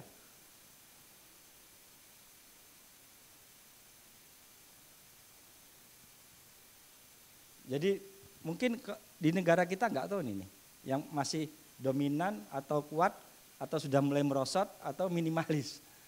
Jadi pengetahuan-pengetahuan seperti ini bisa kita empirikan ya. Empirik untuk merefleksikan situasi-situasi kekuasaan yang kita hadapi.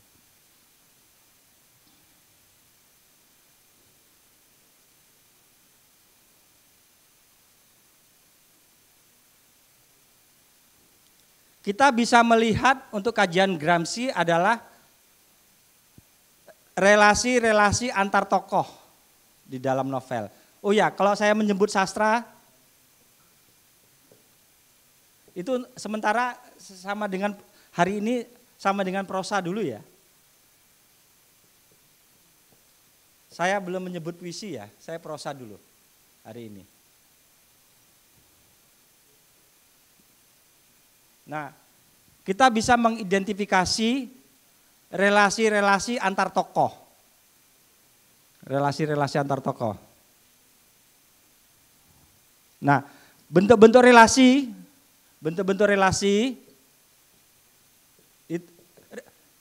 relasi ideologis ya. Hubungan saya sama Apsari apa hari ini? Dalam konteks Gramsci, hubungan saya sama ideologi sama Apsari apa?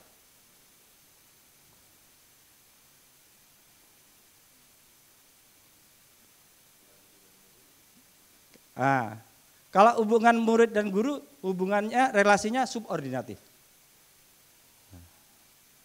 Jadi ada relasi itu ada subordinatif, ada koordinatif, ada kontradiktif.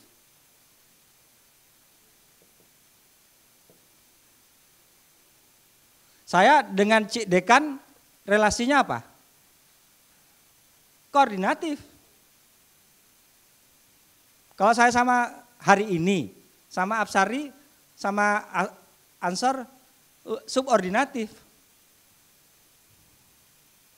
Tapi bisa juga tidak tertutup kemungkinan saya punya relasi kontradiktif dengan orang yang saya nggak cocok. Jadi tetap berhubungan tapi relasinya kontradiktif.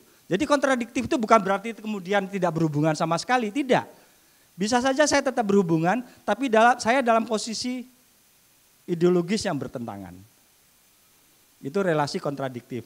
Nah, bagaimana prosa tadi, novel tadi menggambarkan relasi-relasi tadi. Bagaimana dia menggambarkan tokoh. Nah, ini cara kerjanya hampir sama di homologi ini, Mas. A sama B, A sama C sama B.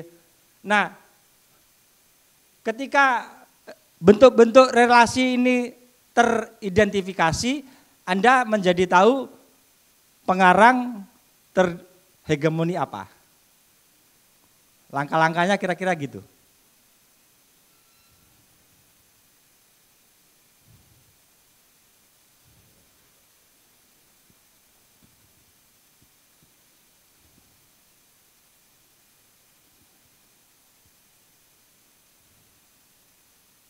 Ini yang disebut nanti formasi ya. Formasi relasi ideologis ya. Dari sini kita bisa tahu nanti keberpihakan atau ketidakberpihakan pengarang. Dia akan misalnya loh, tokoh kaya, nanti tiba-tiba dia bercerita mungkin pelit. Tokoh kaya pelit. Apa kira-kira? Dia nggak senang sama kapitalis. Ini orang ini kaya tapi pelit. Ini orangnya sederhana, hidupnya sederhana, sebetulnya juga nggak kaya, hidupnya pas-pasan, tapi dermawan. Apa artinya? Dia suka dengan hal-hal kesederhanaan, dia suka. Nah, hal-hal seperti itu kadang-kadang pengarang itu nggak sadar membangun karakter-karakter tokoh-tokoh itu. Tapi Pak ada banyak kok Pak gambaran orang itu tokohnya kaya, dermawan, ganteng, baik hati, banyak Pak cerita itu sekarang. Artinya apa? Dia membackup kapitalisme. Dia mendukung kapitalisme.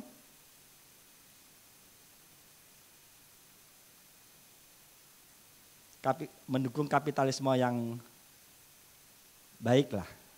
Ada juga sih ya kapitalisme yang nggak baik. Tapi tanpa sadar cerita-cerita seperti itu kita bisa terus hubungan seperti ini hubungan apa ini?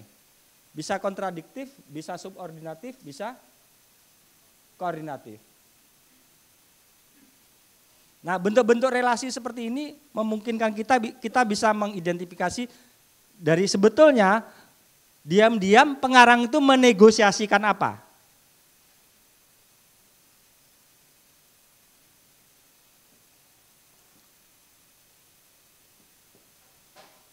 Saya ingin sekali menegosiasikan rasa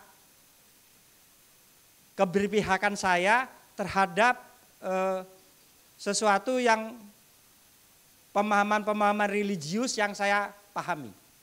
Saya ingin sekali menegosiasikan itu, menawarkan kepada Anda, ini perlu loh, sifat-sifat kedermawanan itu penting loh, ingin sekali saya sosialisasikan.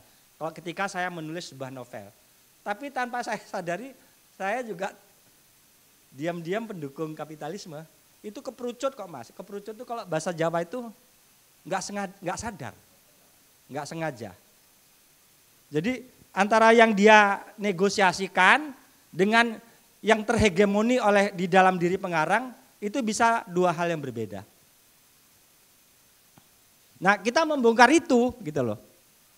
Kita membongkar situasi apa yang dinegosiasikan pengarang, tetapi juga saya selalu memberi contoh Laskar Pelangi. Nah, selalu memberi contoh. Ini mohon maaf ini contoh-contohnya enggak sastra Arab Pak. Tapi mungkin ada teman-teman mahasiswa yang baca Laskar Pelangi? Ada toh. Kalau sastra Arab yang terkenal apa ya? Novel-novelnya Nafal ya? Nafal Sadawi gitu? Ada yang baca enggak? Najib Mahfud. Karnak.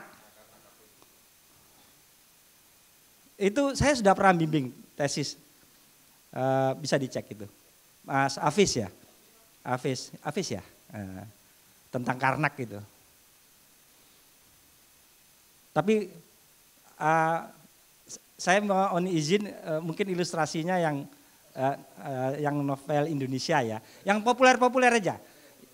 Yang saya berharap Anda pernah baca lah. Laskar Pelangi mungkin pernah dengar lah ya. Mungkin juga pernah lihat filmnya. Nah, sebetulnya siapa pengarangnya?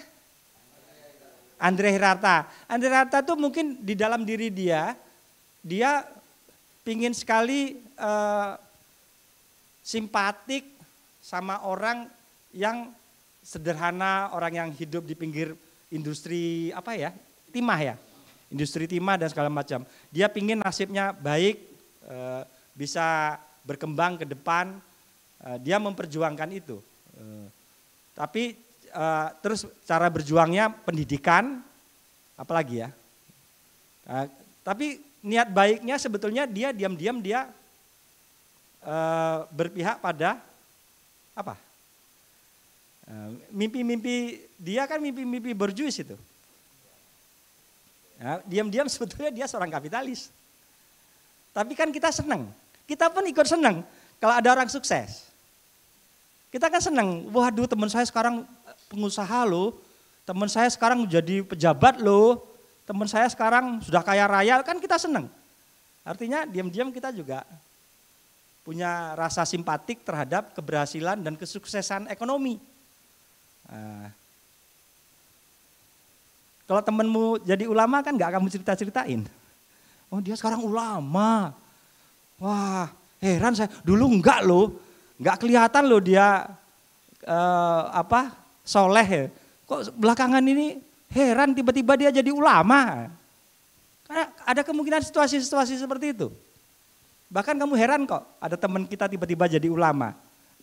Belum tentu ikut bangga gitu loh. Tapi kalau teman kaya raya kan kita ikut bangga. Oh kaya dia sekarang, hebat dia sekarang, keren.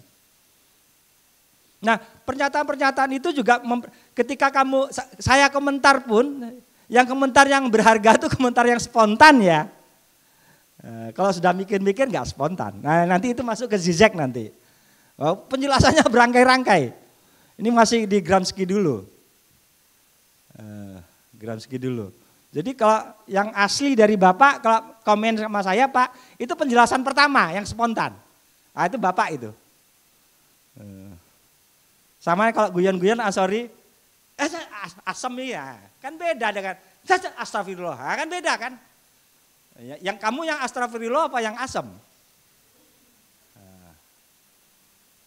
Beda, spontan orang tuh beda-beda. Itu dirimu itu. Dirimu yang astagfirullah atau yang asam. Kalau aku udah mikir, enggak lagi.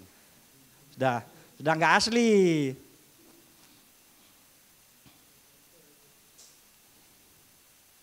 Nah sampai sini loh Gramsci. Yang penting Anda punya gambaran. Punya gambaran, bahkan ini model-model untuk identifikasi formasi-formasi relasi ideologi itu betul-betul berdasarkan karyanya. Ini kerangka berpikirnya seperti Anda kalau di tataran homologi Mas. Struktur karya sastra berhomologi dengan struktur sosial.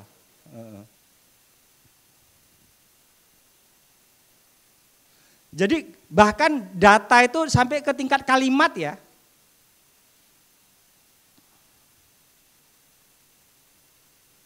Siapa yang mau bikin kalimat? Saya analisis. Kamu satu kalimat utuh Mas, Mbak Rahil. Coba tulis Mbak Rahil, satu atau dua kalimat Mbak.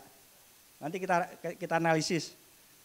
Gak usah mikir-mikir banget, pokoknya tulis aja.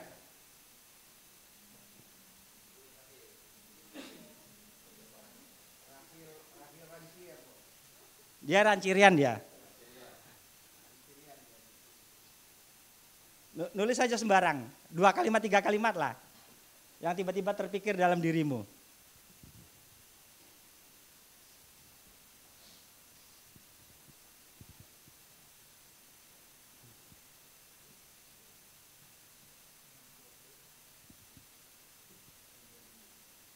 Nak, sebentar ya nak ya, habis nanti ya.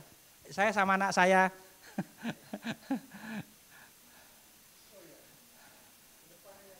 Enggak biar di situ. Enggak anak saya bukan ibu. Anak Mbak Zahra. Udah biar dia.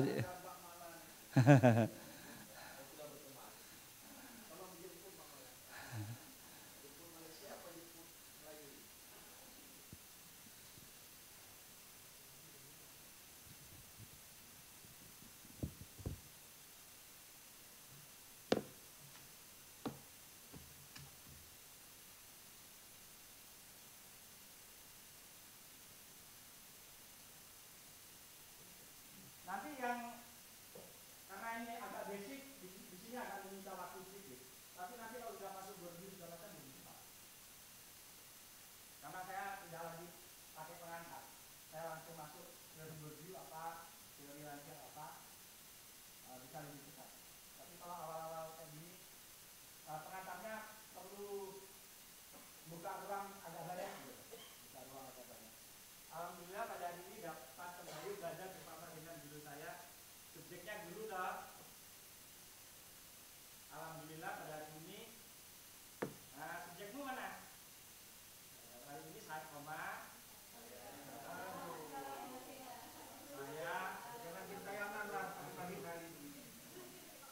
Saya dapat kembali belajar. Ini ada dua subjek.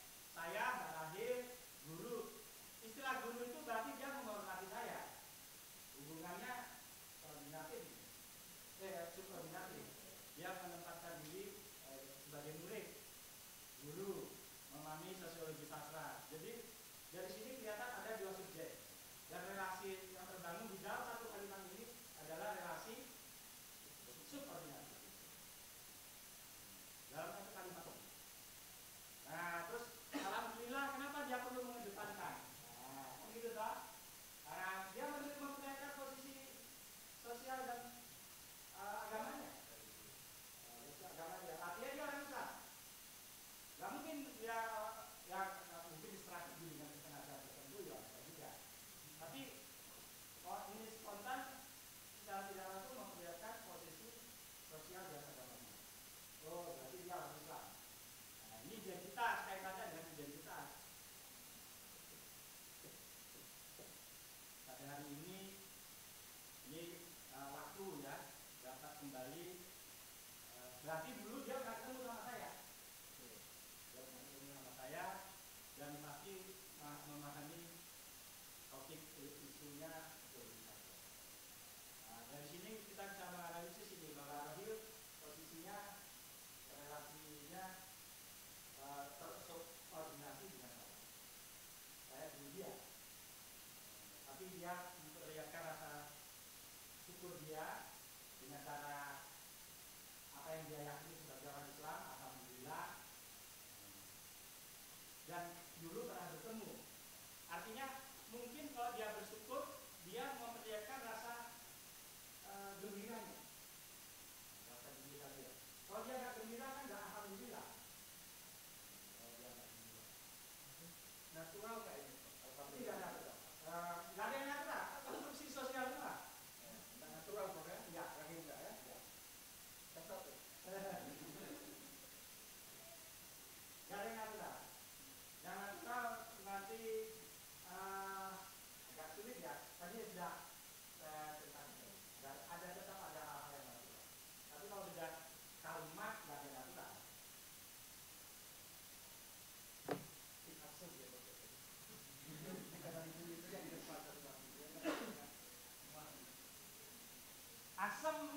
Asem nih. Hari ini aku ketemu Pak Abrinus. Itu kita bisa melihat itu jangan-jangan spontanitas dia untuk memperlihatkan kegembiraan. Satu itu. Yang kedua keakraban. Dia kalau nggak akrab nggak berani ngomong asem. Dan dia tahu persis saya nggak akan marah. Saya ngomong asem. Kenapa? Dia kenal saya. Nah, itu namanya tanda-tanda. Tanda-tanda kode-kode tertentu bahwa kita bisa tahu kalau si Rahim merasa akrab dengan saya, dia berani. Asem ini. Hari ini saya ketemu dengan Pak Abrinus. Nah, kita berhenti di Gramsci dulu. Coba kamu refleksikan ulang di bagian apa yang perlu didiskusikan. Tetapi prinsipnya yang perlu kita garis bawahi bersama, prinsip-prinsip hegemoni itu adalah untuk mengetahui lebih lanjut apakah bagaimana pengarang di satu sisi dia menegosiasikan ideologi tertentu, tapi di sisi yang lain dia terhegemoni oleh ideologi dominan. Jadi pengarang ya bukan sekedar berhenti di tokoh-tokoh. Tokoh-tokoh itu cuma bukti atau data kita untuk mengkaitkan dengan pengarang.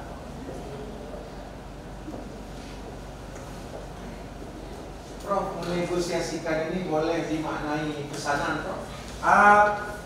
Bisa. Kami di Fight ada istilah kognisi sosial. Bisa dalam tanda petik bisa.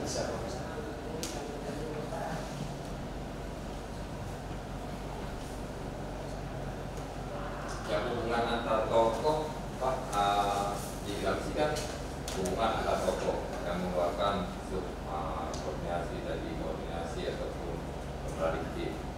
Ini bersama-sama seperti gurma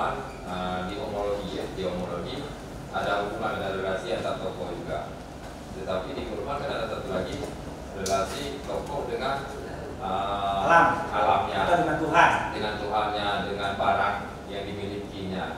Nah, apakah Gramsci mempunyai konsep seperti relasi itu juga, atau yang membuat perbedaan yang sangat signifikan antara bagaimana pemahaman relasi kekuasaan, relasi antar tokoh menurut Gramsci dan Kurma? Apa ada yang tambah khusus? Saya coba di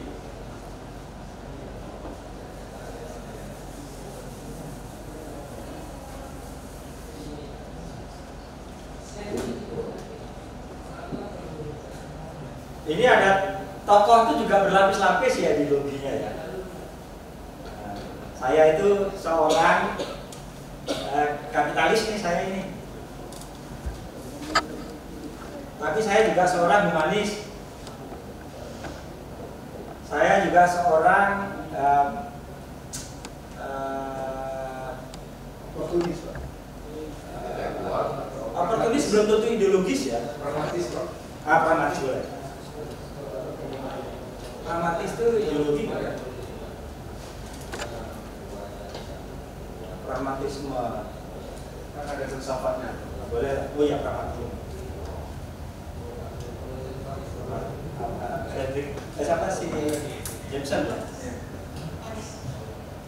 Kemudian ada tokoh lain, ada tokoh lain, ada tokoh lain. Nah, orang-orang tertentu juga punya lapis-lapis ideologis, ya toh? Kan sama toh? Mungkin ada yang lebih monoton loh. Ada yang berlapis-lapis, ada yang sedikit. Nah, sangat mungkin saya punya relasi dengan ini di tataran ini, ideologi A -nya. Sangat mungkin saya berrelasi dengan ini di tataran ini, ideologi B. Jadi nggak sama ya. Nah, ini kontradiktif relatif orgatifnya di sini. Ini teman-teman mahasiswa harus tambah di bagian ini. Begitu kamu nyerah, ilmumu nggak bertambah. Harus berpikir keras supaya ada progres. Rugi kamu ikut Asari ini, ikut sambil-sambilan, aduh gak enak, gak ikut sama Pak Asari nanti dimarah. Percuma kamu, lebih bagus pulang. Benar. Kalau kamu mau bekerja keras meningkatkan ilmumu, ada kesempatan ini, bos. Berumit-umit sedikit, berumit-umit sedikit, sehingga ada outputnya lah hari ini. Nah, di bagian ini bisa saja saya berhubungannya dengan situasi-situasi yang berbeda. Mungkin yang bagian ini. Jadi saya dengan bapaknya, emasnya nanti berhubungan dalam konteks yang mana nih? Dalam identitas dia yang mana? Dan dalam relasi ideologis yang mana? Bisa saja, kebetulan aja sih kamu misalnya punya travel, oke? Nah, saya tuh berhubungan dengan dia, aku merasa penting banget masalah. Hah? SK. Aku penting banget berhubungan sama Anda karena jangan suatu ketika aku butuh travel dia. Itu relasi saya pragmatisme. Aku nggak punya relasi yang lain karena dimungkinkan itu. Kamu juga menjaga hubungan dengan saya juga itu. Bahkan nanti Pak Firdaus jangan-jangan butuh travel saya. Itu. Jadi kita kenal baik, tapi dalam situasi ketika Mas Deska punya travel dan saya suatu ketika bisa memanfaatkan, kamu juga berpikir seperti itu. Aku berbaik-baik sama Pak Firdaus dan besok dia kalau ada punya rombongan-rombongan dia pakai travel saya gitu. Itu relasi pragmatik aja. Dimungkinkan sekali. Nah bisa saja seseorang, saya sama Absari bisa saja ketiga-tiganya. Satu ketika saya menjadi murid, kalau saya pas ngopi jadi teman. Nggak murid terus dia bisa mendebat saya kalau pas ngopi-ngopi, dia bisa bertengkar sama saya, nggak gitu Pak Firdaus, itu teman. Tapi ternyata diam-diam kita ngomong bisnis. Relasinya relasi kapitalis sama bisnis kan berlapis-lapis. Jadi bentuk relasi pun berlapis-lapis. Ada yang mono relasi, saya sama Deska ini mono relasi, cuma semata-mata dia punya travel, dan saya suatu ketika bisa memanfaatkan travelnya. Kamu menjaga hubungan dengan saya juga begitu. Berharap suatu ketika saya memakai travelmu. Tapi semakin lama saya bergaul sama siapa, terakhir nanti dulu teman, dulu murid, bisa teman, bisa jajan, tiba-tiba Pak saya ingin mengembangkan bisnis, bahwa kita kerjasama, bisa. Jadi relasinya relasi ekonomi yang bersifat ideologi ekonomi. Jadi perubahan-perubahan itu, nah kita akan menjadi tahu namanya formasi nanti. Nah jadi tahu keberpihakan itu sebetulnya sesuatu yang tanpa disadari terhegemoni dalam diri pengarang. Nah, secara teori dulu, kita itu tanpa disadari sebetulnya diam-diam kita menolak, tapi secara terbuka kita seperti menolak, tapi diam-diam kita mendukung. Nah, kan gitu. Secara terbuka kita menolak, diam-diam kita mendukung. Nah, itu kapitalisme. Kita itu kamu tuh sok hidup mewah, tapi kita sendiri kalau ada kesempatan kita bikin hidup mewah. Tapi kalau kita protes tuh, hidup mewah, bagi-bagi rezeki, kasihan sama orang miskin. Tapi kita sendiri kalau bisa, kalau ada kesempatan bikin hidup mewah. Kalau mau jujur loh, kan persoalannya kan kita nggak bisa begitu banyak hal yang terpaksa.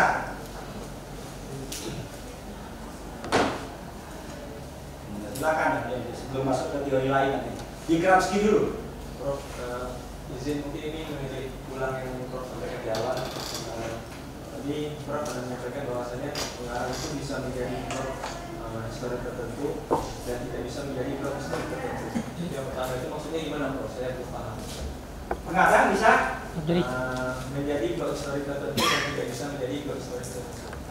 Kalau ada situasi-situasi bagaimana negara mengakses subaltern, kalau dalam versi Gramsci ya, kemudian negara bisa mengakselerasi, bisa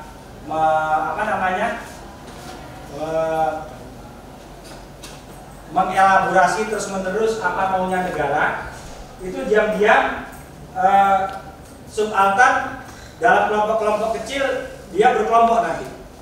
Nah, berkelompok sebetulnya kelompok blok historis itu kelompok yang melegitimasi kekuasaan negara. Sangat mungkin pengarang ada di dalam blok itu atau tidak gitu loh. Bisa juga dia di blok lain gitu. Cuma itu aja sih. Apa problemnya? Aku cuma memberi penjelasan tambahan. Bisa juga dia di dalam blok itu, bisa juga tidak.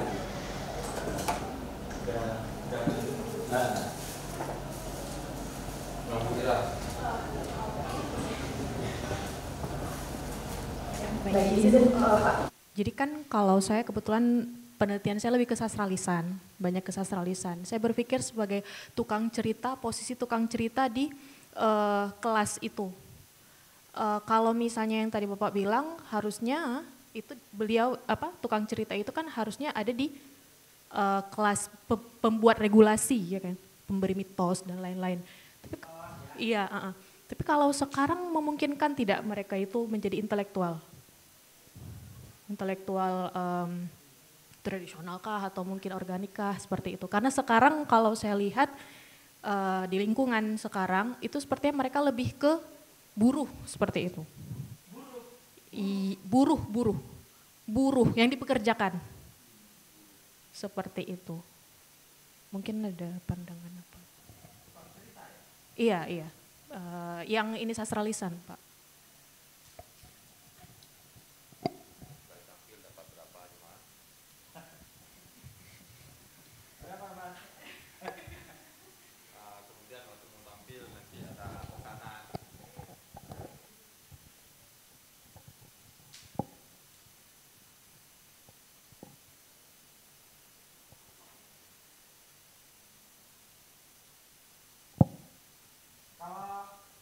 posisi tukang cerita itu berbeda-beda ya. Kalau zaman-zaman kerajaan itu pasti dia dalam organisasi keraton, dia diatur sedemikian rupa. Mungkin dalam posisi tertentu dia seperti bujangga, tapi bisa juga mungkin dia posisinya itu lepas-lepas gitu. Tetapi sebetulnya pengetahuan dia secara keseluruhan itu pengetahuan yang dielaborasi oleh lakonnya. Ya mitos-mitosnya, pengetahuan dia nggak mungkin keluar dari itu. Karena waktu zaman dulu akses terhadap informasi atau pengetahuan terbatas ya. Artinya dulu orang yang terpelajar bisa baca tulis itu otomatis intelektual. Dulu, mungkin sampai abad 19 saya, karena pendidikan masih terbatas dan segala macam. Sehingga yang terpelajar pasti sedikit dan itu pun lingkungan-lingkungan terdekat yang punya akses langsung terhadap kekuasaan. Atau di sini disebut dengan keraton atau kesultanan dan semacam itu. Sehingga tukang cerita adalah intelektual tradisional. Tukang cerita intelektual tradisional. Tapi kemudian ada perubahan-perubahan sosial, intelektual posisinya semakin terdidik, dia bisa memilih posisi sosial dia, kemudian ada pemahaman-pemahaman yang lebih demokratis. Nanti di Riamcil banyak itu nanti penjelasan seperti itu. Pemahaman-pemahaman lebih demokratis, sehingga memang kemudian tukang cerita pun posisinya berbeda-beda. Ada yang organik, ada yang tradisional. Kalau kamu dibiayai pemerintah, mau tidak mau pasti dalam koridor seperti intelektual tradisional. Tapi tukang-tukang cerita, sebetulnya penulis-penulis sudah tukang cerita ya. Sebetulnya kebetulan dia ceritanya dia tulis itu. Seperti saya kan tukang cerita juga dengan menulis esai, dengan menulis puisi, dengan menulis prosa. Jadi saya dalam posisi dalam tanda petik pinginnya saya dalam posisi intelektual organik yang bisa berusaha mandiri, bisa berusaha tidak tergantung dengan negara dan seterusnya. Tapi belum tentu juga diuji dong cerpen Pak Aprinus. Jangan-jangan Pak Aprinus juga punya kecenderungan untuk berpihak pada ideologi-ideologi dominan tertentu. Nah itu bisa dicoba besok akhir nanti kamu terkena nanti ada itu bisa juga diuji. Saya maunya saya loh. Saya menegosiasikan demokrasi, menegosiasikan kesetaraan, menegosiasikan kesederajatan. Tapi ternyata ada spontan-spontan di dalam pernyataan-pernyataan dialog, di tingkat dialog, di tingkat kalimat. Itu ternyata saya juga udah kecenderungan ada ideologi yang hegemonik di dalam diri saya yang muncul dengan tidak sadar. Nah, itu apa? Jadi tukang cerita sekarang pun posisinya sekarang berbeda-beda. Kalau menurut saya sebagian gini, tingkat kesejahteraan seniman itu pengarang itu tidak cukup bagus ya, sehingga ketergantungan pembiayaan hidup dia dan segala macam itu agak tergantung sama negara ya. Nggak menyebut pemerintah loh ya. Negara itu lebih besar ya. Pemerintah itu adalah mereka yang diberi mandat untuk mengelola secara administrasi negara. Tapi kalau saya ngomong negara, saya memposisikan diri sebagai warga negara, bukan itu beda lagi. Jadi harus detail dengan kalimat-kalimat dan dengan frasa-frasa.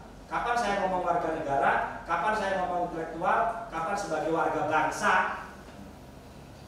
Aku kadang-kadang di pihak lain akan mensubjeksi diri saya sebagai warga bangsa.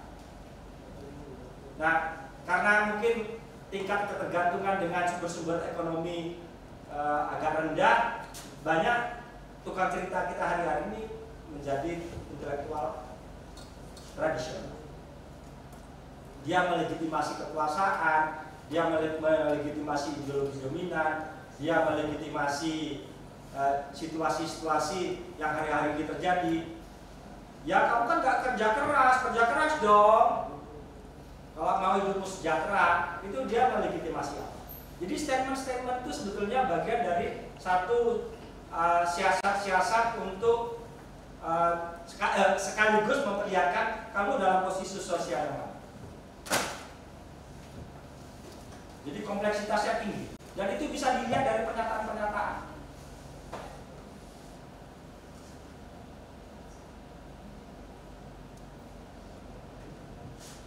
Jadi tukang cerita juga nggak bisa juga mohon maaf merasa punya kontribusi besar di negara ini sehingga seolah-olah kalau nggak ada tukang cerita negara ini seperti apa, enggak juga. Itu tergantung kamu posisi sosialmu di mana. Akselerasi yang bisa kamu capai apa? Kalau cuma melegitimasi kekuasaan, itu artinya dalam konteks sekarang sebetulnya kita juga melegitimasi ketidakadilan. Hati-hati.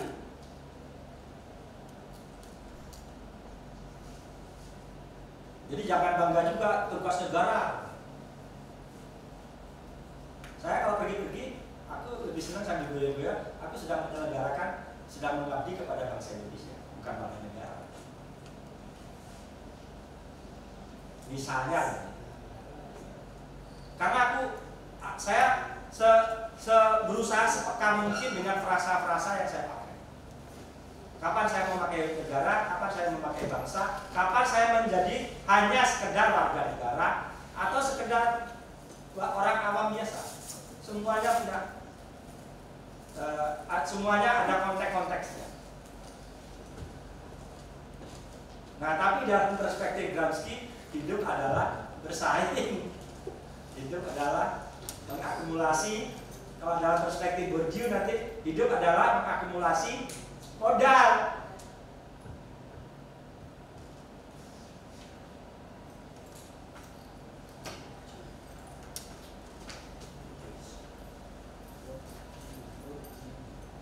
Nah, aku berharap, sebetulnya besok, kalau sama kelasnya Rahel dulu, setiap saya sudah satu teori, kamu bikin abstrak, desain satu paper minimal abstrak untuk membuat dalam perspektif Gramsci. Kalau dia nggak siap, dia nggak berani masuk sampai nangis dia tuh kalau nggak masuk, saking takutnya. Padahal enggak loh, aku tuh seperti tukang marah, enggak ya, nggak pernah marah gitu, tapi merasa tiba-tiba gak masuk kali gak siap ini tulis abstrak. Nah, aku membayangkan satu, kalau perlu besok tolong Mbak coba perlihatkan satu model abstrak pakai Gramsci sebagai contoh aja.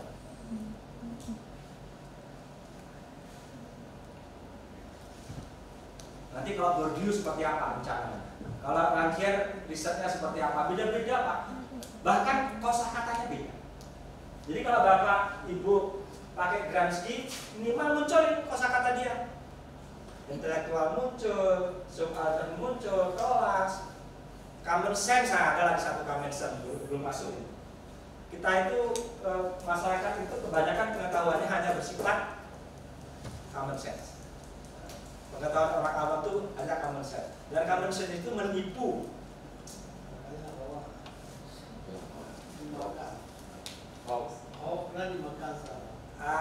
Ya pokoknya common sense itu pengetahuan seperti palsu ini, dekat dengan palsu lah.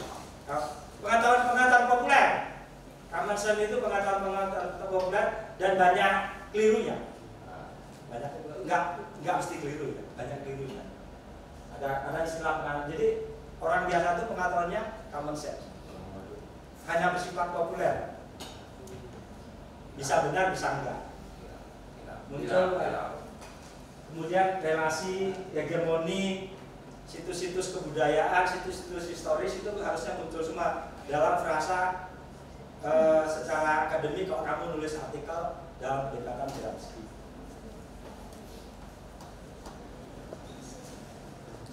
nah besok kita contohkan satu, tolong bawain Mbak Rahim, kita pilihkan sembarang aja, atau kamu buat nggak apa-apa, kamu buat. Kalau salah, aku kasih tahu salahnya di mana. Benar, kalau sudah benar, oke.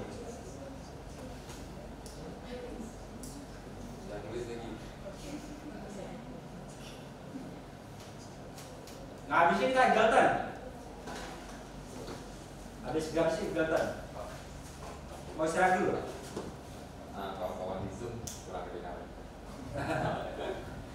Habis ini kita pakai Eagleton. Eagleton lebih menarik lagi. Hampir semua kosakata ini nggak terpakai. Beda.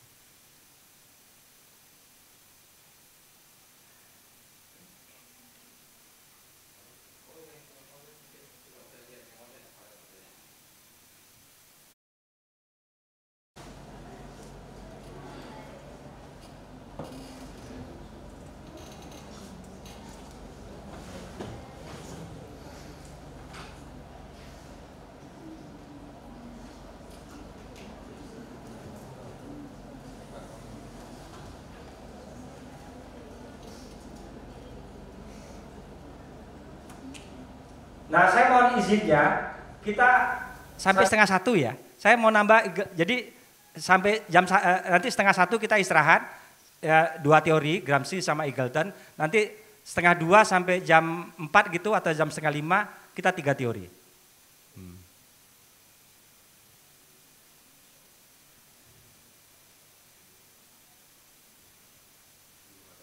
Belum, oke. Apakah saya bisa masuk ke Eagleton sekarang? Tapi minimal kamu punya bayangan ya.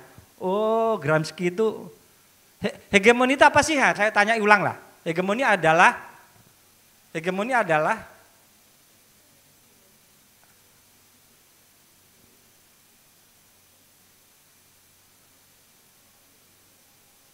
kesadaran-kesadaran yang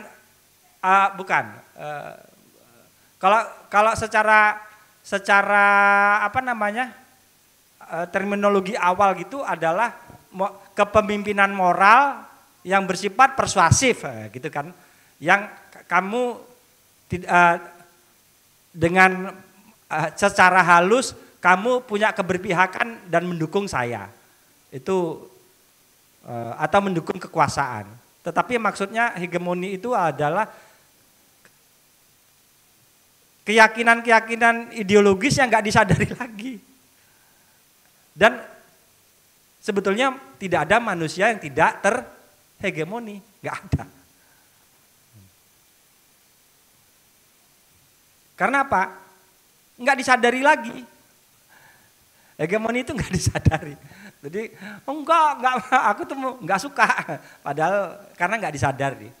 Ada keyakinan-keyakinan yang tidak disadari lagi. Semakin tidak disadari, semakin hegemonik. Dan tidak ada manusia yang tidak terhegemoni. Enggak ada. Manusia adalah konstruksi sosial.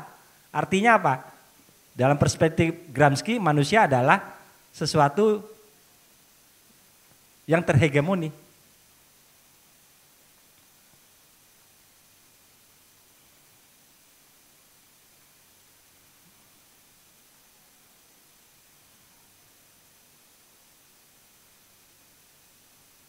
Oke, kalau nggak ada pertanyaan, kita masuk ke Eagleton.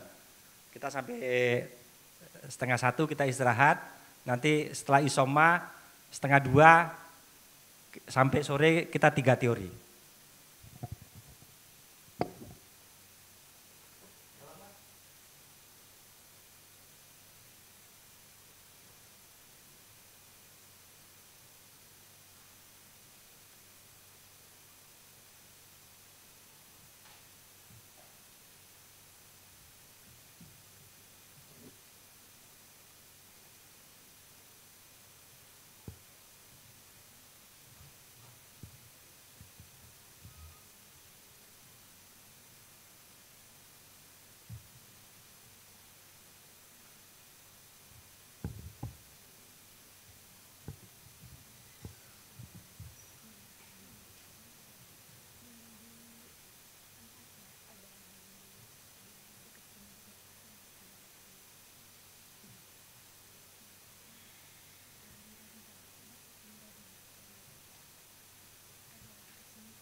kita masuk ke Eagleton ya.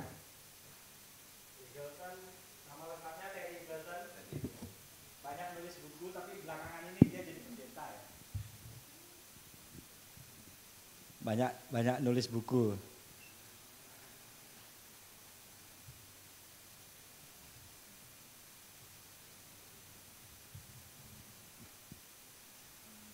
Jadi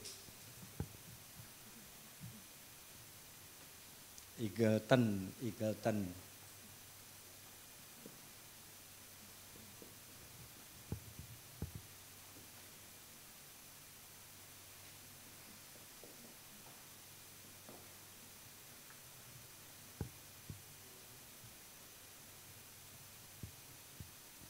Eagleton itu kita mulai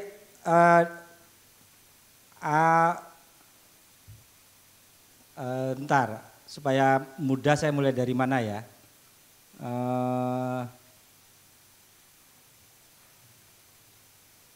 Prinsip dulu, prinsip karya sastra.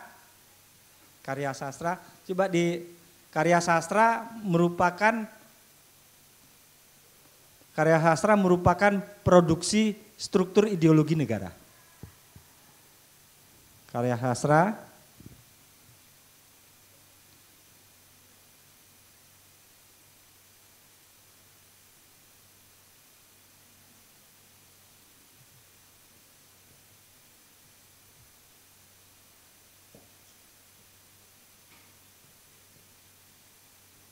struktur ideologi.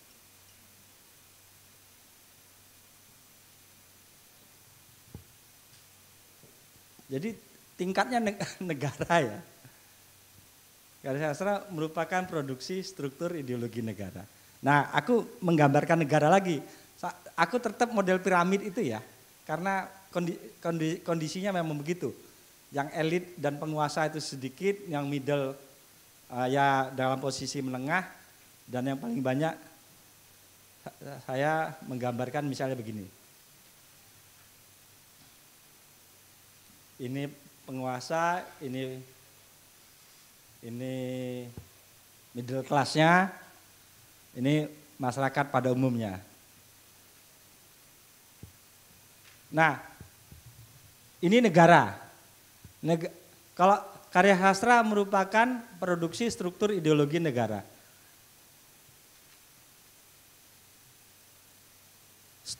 Ini struktur ideologi ini struktur ideologi. Ada kelas elit, kelas dengan ideologi tertentu, kelas menengah dengan ideologi yang beragam, masyarakat dengan ideologi yang beragam juga. Kemudian ini memproduksi karya sastra. Nah, ini karya sastra. Karya sastra. Proses-proses produksi apa yang dilewati munculnya sebuah buku sastra. Jadi mana buku tadi misalnya? Ada buku Rahil? Ada.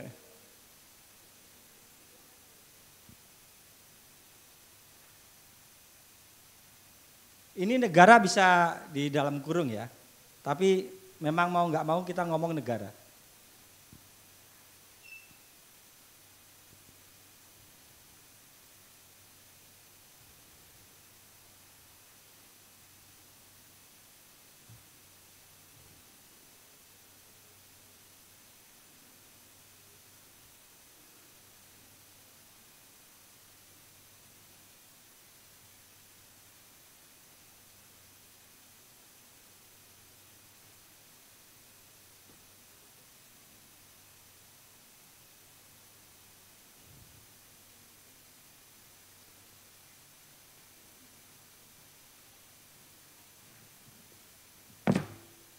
Ada yang bawa buku lepas satu aja. Sembarang buku. Novel, buku apapun. Novel lah, aku asumsikan nanti itu novel.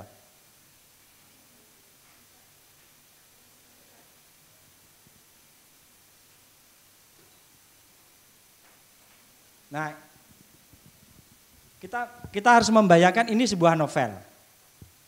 Novel ini ya. Proses-proses apa yang menyebabkan buku ini sampai ke saya, sampai hari ini? Apa prosesnya? Dan prosesnya panjang ya. Nah, prosesnya panjang. Kalau dalam versi Eagleton, proses-proses yang dilewati hadirnya sebuah buku karya sastra, misalnya sastra, melewati begitu banyak proses produksi. Pertama, proses produksi umum. Produksi umum. Jadi di Indonesia ada mekanisme yang disebut produksi umum. Jadi produksi kain setara dengan produksi novel. Sudah cukup Pak? Sudah cukup. Tadi sudah. Jadi produksi di tingkat produksi umum, produksi kain setara dengan produksi novel. Setara dengan produksi mobil. Setara dengan produksi kursi. Semuanya setara. Ada yang disebut dengan mekanisme produksi umum. Novel juga melewati tahap itu. Produksi kertas, produksi apa lagi? Cetak, penerbitan itu melalui mekanisme produksi umum.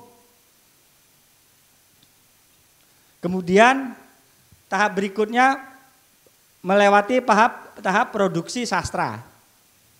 Nah, jadi punya penerbit, kemudian ada tim redaktur, memilih naskah dan segala macam. Ini suka dan tidak suka redakturnya, jangan ini nggak laku nanti, harus ini harus itu. Mekanisme produksi sastra. Terus ini saling berkorelasi ya. Mekanisme produksi sastra mempertimbangkan kemungkinan apa yang disebut dengan ideologi umum. Ideologi umum. Jadi jangan dong novel seperti ini kan bertentangan sama Pancasila. Nanti kena peraturan. Jadi di mekanisme produksi umum itu peraturan-peraturan ya isinya ya terutama. Kalau Anda punya perusahaan ini harus begini, itu mekanisme produksi umum. Karya sastra juga dikenai loh peraturan itu. Kalau mencetak kertas, penerbitan perusahaan yang mencetak kertas harus dengan kriteria ini, dengan peraturan-peraturan ini dan seterusnya. Jadi nggak mudah loh hadirnya ini panjang loh prosesnya. Hadirnya sebuah novel itu melewati begitu banyak prosedur. Prosedur pertama adalah produksi umum. Dengan melewati banyak peraturan. Kemudian turun lagi ke produksi sastra. Nah produksi sastra itu juga mempertimbangkan ideologi ini, jangan-janganlah nanti ini nggak sesuai dengan peraturan pemerintah nih, nggak sesuai dengan ini ideologi bertentangan dengan Pancasila, nggak jadi diterbitkan. Oh ini aman ini, ini asik ini, pasti laku ini. Kenapa? Ya ngepop, memenuhi selera zaman, laku. Nah, ini ideologi umum. Nah nanti melewati satu fase lagi yang namanya ideologi pengarang. Pengarang nulis, dia punya ideologi tersendiri, berkonfirmasi dengan ideologi proses apakah di ideologi umum maupun di ideologi pengarang. Kalau saya nulis buku gini, ke penerbit ini lebih cocok nih, pasti dia mau nih. Nah, kan ada pertimbangan itu. Kalau ini nggak mau ini, bagusnya ke penerbit yang ini. Jadi mekanisme itu semuanya diperhitungkan. Artinya apa? Kalau kamu pakai Eagleton, kamu membicarakan ini. Bicarakan ini. Jadi karya sastra itu nggak barang sepele ya. Begitu banyak prosedur yang harus dilewati. Sehingga ketika kamu membicarakan karya sastra dalam versi Eagleton, kamu bicara di tingkat ini. Peraturan produksi umum, produksi sastra, ideologi umum, ideologi pengarang, dan satu lagi, ideologi estetik. Ideologi estetik. Ini nanti kaitannya dengan genre ini, terutama. kaitannya dengan genre.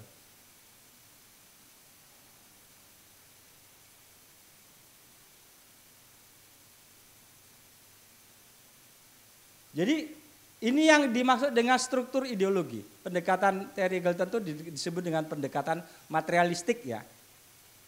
Kuasa materialistik, kuasa materi. Bagaimana jadi ideologi itu materi ya. Ideologi itu bukan barang abstrak. Jadi bagaimana, jadi kalau kamu ngomong Eagleton, lo Pak aneh-aneh aja di sastra kok ngomong negara. Loh, dalam perspektif teori yang dikembangkan Eagleton, karya sastra adalah produksi struktur ideologi negara. Jadi munculnya ini melalui begitu banyak proses yang disebut dengan konstituen eksternal. Ini konstituen eksternal ini.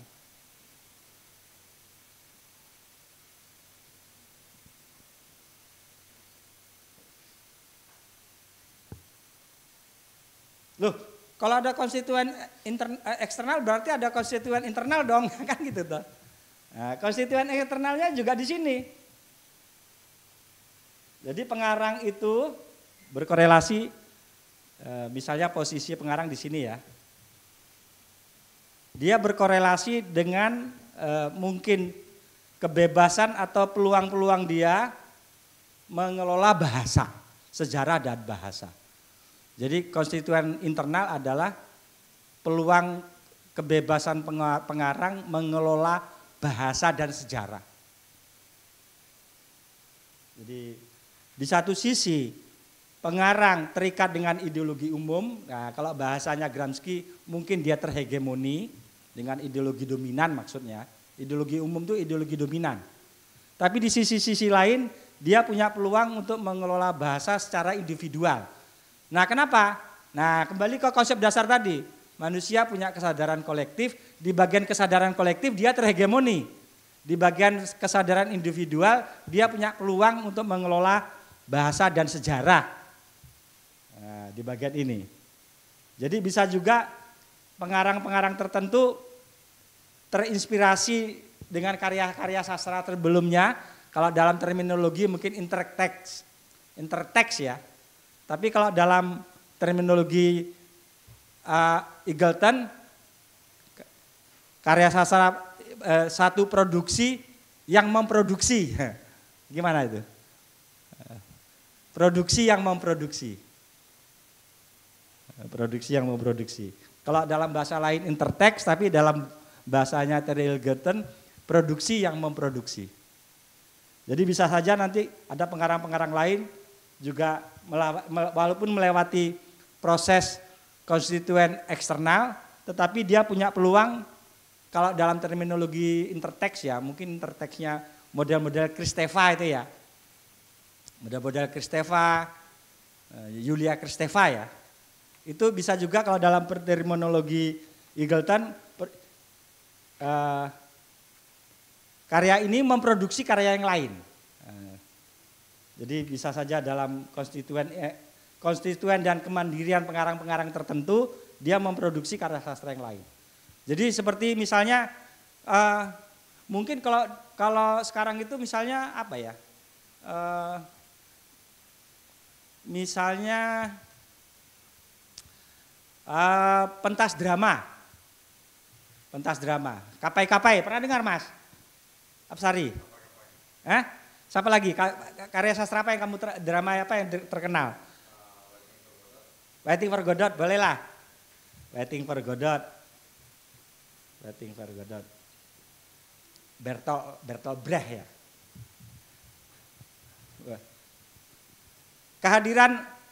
Kehadiran Waiting for Godot dalam versi pertamanya dipentaskan secara langsung di mana? Jerman ya?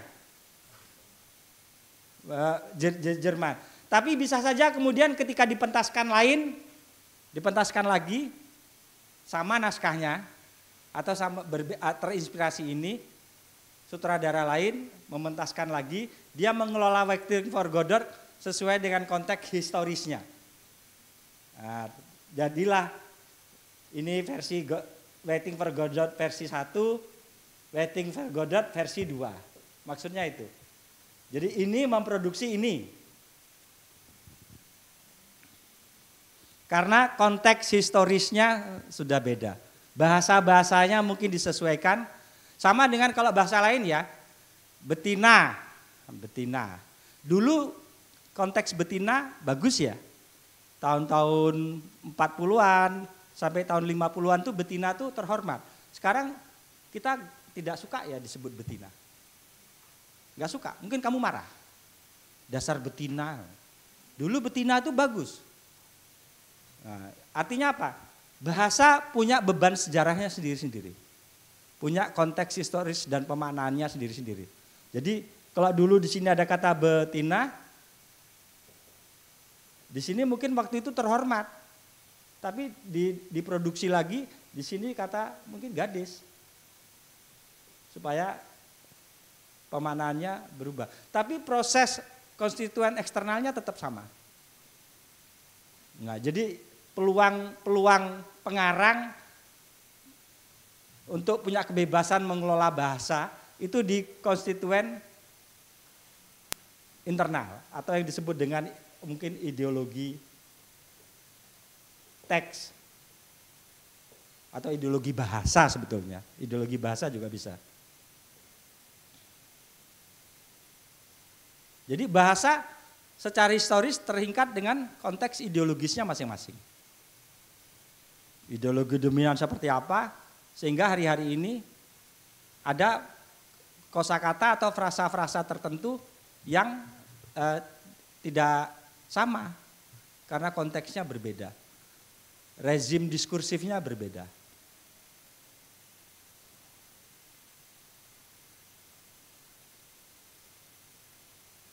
Nah, pertanyaan dasarnya sebetulnya, pertanyaan dasar di teori Eagleton itu yang perlu dibongkar, seberapa jauh,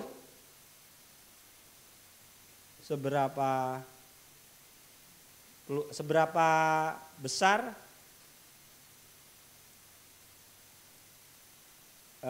pengarang, seberapa besar pengarang memanfaatkan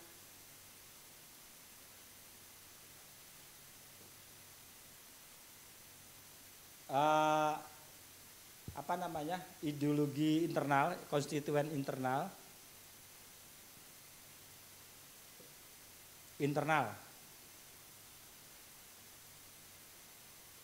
berhadapan dengan konstituen eksternal. Jadi seberapa besar pengarang memanfaatkan konstituen internal yang dimilikinya ya, tambah lagi. Berhadapan dengan konstituen eksternal. Jadi pertanyaan besar dalam perspektif Eagleton ini. Dan ketika kamu menulis artikel dalam perspektif Eagleton, ya frasa-frasa teoritik dia muncul dong. Bagaimana proses yang kita bayangkan untuk munculnya sebuah karya sastra. Nah, salah satu tulisan saya yang di jurnal saya pakai ini. Masih bisa ditemukan nggak, Mbak? Judulnya, tolong di-share di grup kalau bisa. Judulnya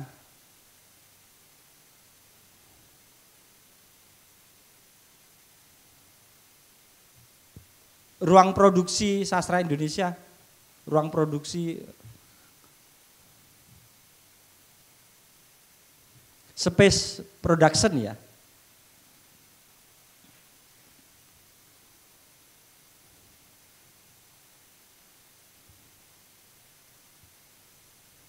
Coba Space Production Aprinus Salam gitu aja.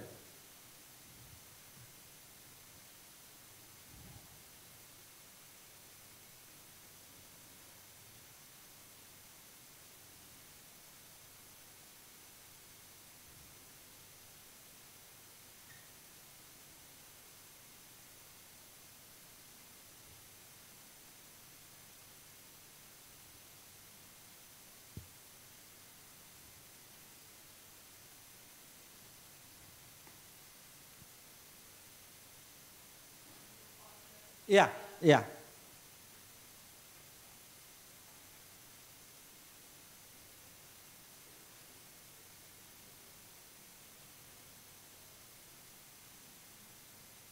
Udah ketemu Mbak Rahil? Ketemu? Nah, kalau ketemu di share kalau punya grup. Itu saya pakai Eagleton itu.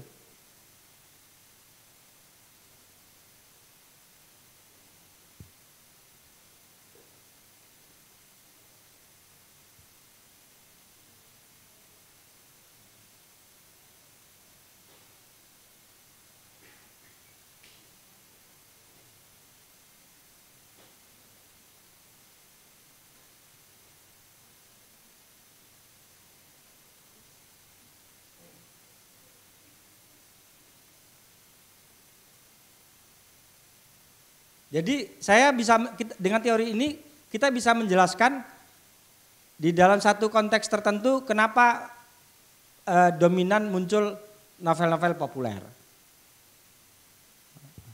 Kenapa di konteks-konteks lain muncul novel-novel warna lokal, istilahnya warna lokal. Nah, kita bisa menjelaskan dengan kasus dalam perspektif ini. Jadi misalnya sebagai gambaran toh, di Indonesia ini mohon maaf lagi nih saya izin ini supaya Anda bisa mengkonversi juga nanti ke sastra Arab ya.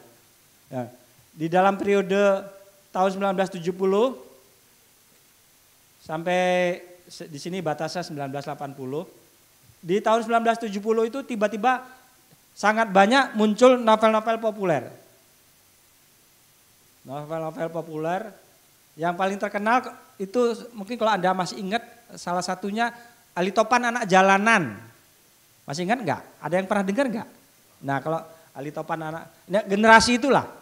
Ali Topan Anak Jalanan. Sampai kemudian salah satu yang juga terkenal itu Cintaku di Kampus Biru. Cintaku di Kampus Biru. Nah ini tahun 1978, ini 1974. 1907. Tapi periode tahun 70-an tuh tiba-tiba booming novel-novel populer. Nah pakai teori ini bisa sangat bagus ya cara menjawabnya. Karena apa? Negara, nah kan gitu toh, negara memproduksi sedemikian rupa dengan berbagai aturan, sehingga pertama indikatornya pada tahun ini produksi umum dibuka seluas-luasnya sehingga muncul kelas menengah. Ekonomi Indonesia bangkit tahun 70-an itu. Ekonomi mulai bangkit karena produksi umum dibuka sebesar-besarnya. Mekanisme produksi umum. Mekanisme produksi umum dibuka, kemudian urusan-urusan percetakan juga dimudahkan, kelas kota-kota bergeliat, kota-kota mulai bangkit ini, karena ini masa-masa awal Orde Baru. Masyarakat mengalami euforia, jadi kita tuh euforia juga, bukan hanya euforia reformasi ya. Pada tahun 70 itu kita juga mengalami euforia ya, pergeseran dari Orde Lama ke Orde Baru. Kemudian pengarang juga sedang gembira-gembiranya, ekonomi bergeliat, munculnya kelas menengah, menguatnya budaya populer. Nah ini mekanisme konstituen eksternal semua yang saya bicarakan. Menguatnya budaya populer, sehingga pada masa-masa itu yang dominan adalah novel-novel pop. Tapi ternyata di akhir tahun 80-an negara semakin kuat. Kriteria-kriteria produksi diperketat. Ideologi dikontrol. Muncul istilah waskat. Nah, generasi Anda nggak tahu, soalnya generasi tahu yang lahir tahun 2000-an nggak tahu, repot saya. Tapi nggak ada alasan ya secara akademik, Pak saya belum lahir Pak, nggak bisa ya. Nggak bisa. Kalau kamu spesialisnya abad 18, semua dokumen tentang abad 18 harus dibaca. Gak bisa kamu tiba-tiba ngomong, Pak saya kan belum lahir abad 19, padahal kamu mau jadi spesialis nih. spesialis abad 19. Semua hal tentang abad 19 harus dibaca. Nah sekarang tahun 90 ada Waskat itu pengawasan melekat. Peraturan politik semakin diperkencang, Orde Baru menjadi lebih otoriter. Nah pengarang mengalihkan strategi dia untuk, kalau novel-novel populer itu settingnya kota-kota. Settingnya kota, anak-anak muda kota. Novel-novel tahun 80-an dengan kriteria PU, PS, EU, IP, dan IE yang berubah, nah, muncullah warna lokal. Maksudnya itu, muncul warna lokal, settingnya di desa-desa, tokohnya orang-orang desa, maksudnya itu. Nah, kalau ini settingnya kota, anak-anak kota, dekat dengan kekuasaan. Tapi tahun 80-an ketika pengarang semakin dijepit dengan begitu banyak peraturan atau konstituen eksternalnya, pengarang mengalihkan settingnya ke desa, tokoh-tokoh desa, cerita-cerita tentang orang-orang kecil dan segala macam. Nah, pakai Eagleton oke banget. Nah, artikel kita membicarakan itu struktural, ya artikel tulisan kita diremehkan ya. Dianggap sepele artikel kita. Artikelmu kalau nulis masih model-model struktural, sepele banget, sudah ketinggalan. Padahal teori-teori berkembang dan mengkaitkan sastra dengan persoalan-persoalan negara. Jadi walaupun Anda kelas S1 gitu, justru saya ngomong gini tuh aku tidak merendahkanmu ya. Kalau seandainya kamu S1 loh. Perlihatkan bahwa mahasiswa di UIN S1 bisa ngomong seperti ini. Supaya apa? Tulisanmu nggak disepelekan orang. Nah kalau cuma karakter lurus, plotnya desa, ngapain nulis tuh kayak gitu, nggak usah nulis aja. Bahkan nggak perlu sekolah. Untuk mendapatkan informasi seperti itu nggak usah sekolah. Baca sebentar sekedarnya kamu sudah bisa nulis. Tapi untuk punya pemahaman seperti ini, kamu harus tekun, harus berlatih sedemikian rupa. Supaya ilmu sastra nggak terus-menerus seperti berbicara hal-hal yang nggak penting gitu ya. Supaya kita tahu persis bagaimana situasi negara, mengkonstruksi sedemikian rupa pengarang Mas Absari, sehingga muncullah dominannya novel-novel populer. Pada masanya tahun 2000-an setelah reformasi berubah lagi. Karena konstituen eksternalnya berubah. Muncullah novel-novel apa? Nah, riset dong. Bisa kamu berpikir dengan konversi seperti itu di negara-negara Arab.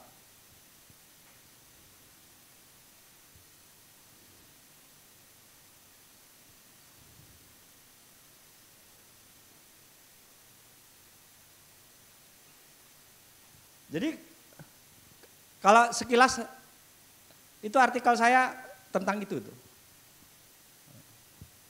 Jadi kehadiran sebuah karya sastra orang nggak sepele ya. Kita bisa melihat dan menelanjangi bagaimana negara memproduksi satu buku. Negara memproduksi satu buku.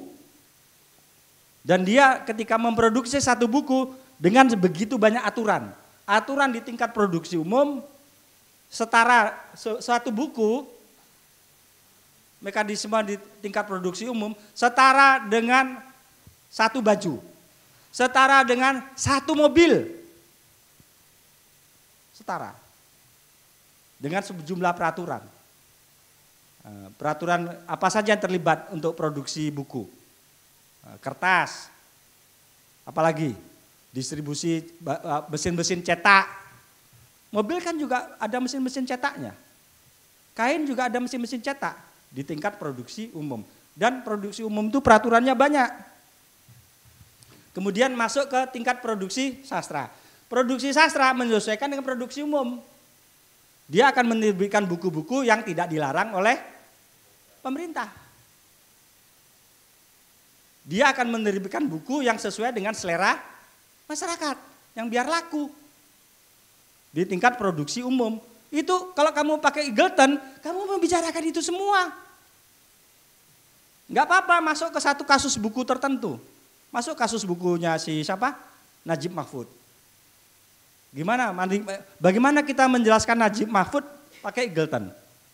Munculnya 1-2 buku Najib Mahfud, kenapa bisa muncul Najib Mahfud? Tapi Najib Mahfud itu kritik loh Pak. Coba lihat kritiknya ke siapa? Dilihat aja.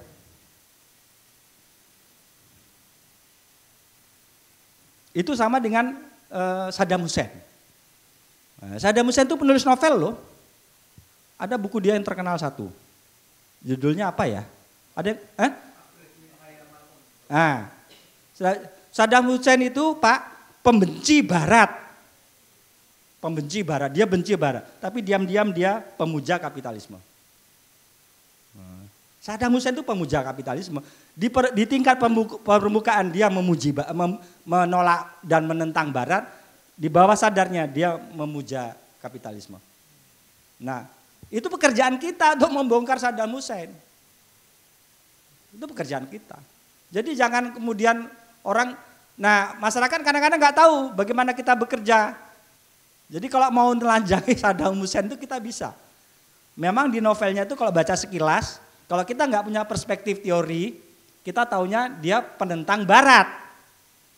Oke, dia penentang Barat. Di tingkat bawah sadar dia pemuja kapitalis. Oh hidupnya foya-foya kok itu. Dia pemuja, dia orang hedon kok itu. Dia seorang hedon, dia pengumpul harta yang banyak. Dan itu keperucut ya, keperucut apa sih kalau bahasa Indonesianya? Nggak sadar muncul di dalam novelnya. Bahwa dia diam-diam juga pemuja kenikmatan. Dia memang mengagung-agungkan masa lalu. Coba masa lalu apa yang diagung-agungkan? Masa lalu Islam. Masa lalu Islam yang jaya secara ekonomi. Ada masa-masa tertentu. Islam itu pernah jaya, pernah sejahtera, segala macam. Artinya apa? Dia seorang kapitalis.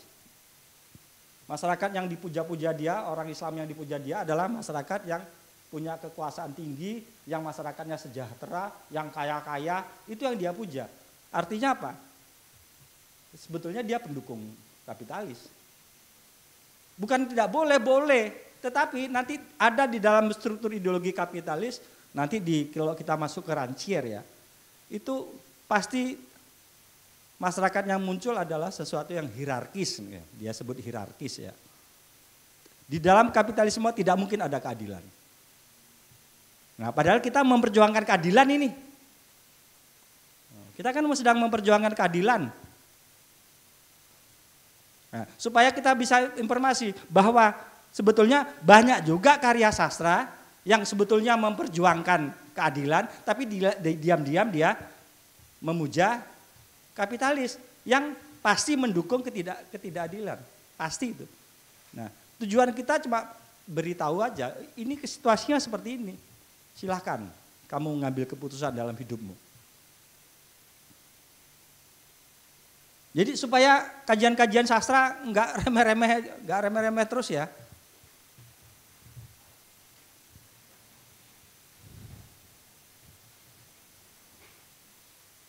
Kalau kajian sastra remeh-remeh terus, asik dengan sendirinya ngomong karakter, alur yang struktural dan tidak dikaitkan dengan konteks yang lebih luas.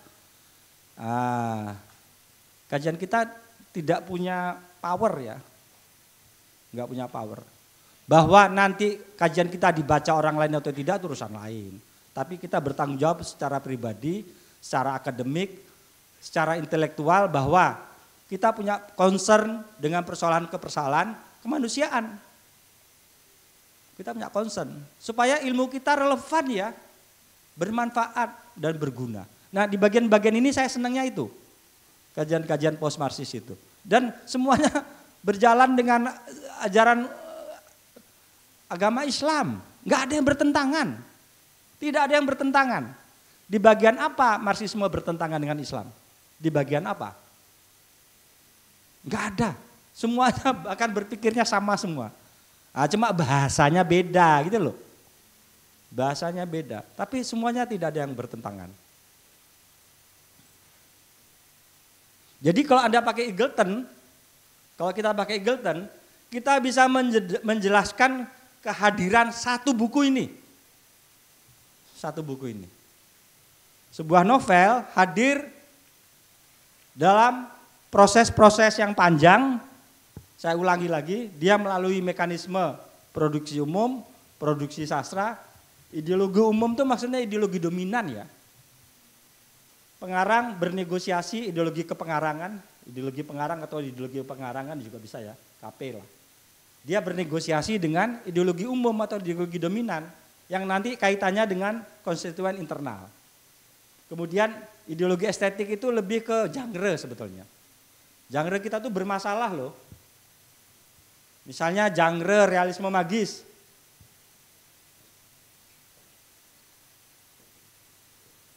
Novel yang realisme magis, politik ya, politik genre loh. Realisme magis pada awalnya ingin menentang novel-novel realis. Dominannya novel-novel realis awalnya. Kemudian muncul kekuatan-kekuatan genre realisme magis di Amerika Latin dan terkenal. Salah satunya siapa nak? Ah itu 100. Garcia Marquez itu. 100 tahun kesunyian. 100 of Solitude. Itu terkenal, dapat hadiah Nobel. Hadiah Nobel ya nak ya? Sampai dapat hadiah Nobel gak sih? Terus dia mencoba mengkontestasikan secara berimbang antara realisme dan magisme.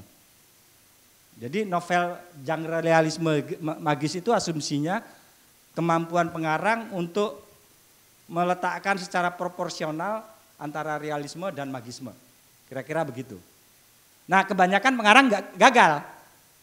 Dia bisa menjadi sangat realis, bisa menjadi sangat magis. Nah itu pun ada plus minusnya. Kalau kekuatannya pada magis, kita tuh seperti nyerah ya. Nyerah terhadap kehidupan.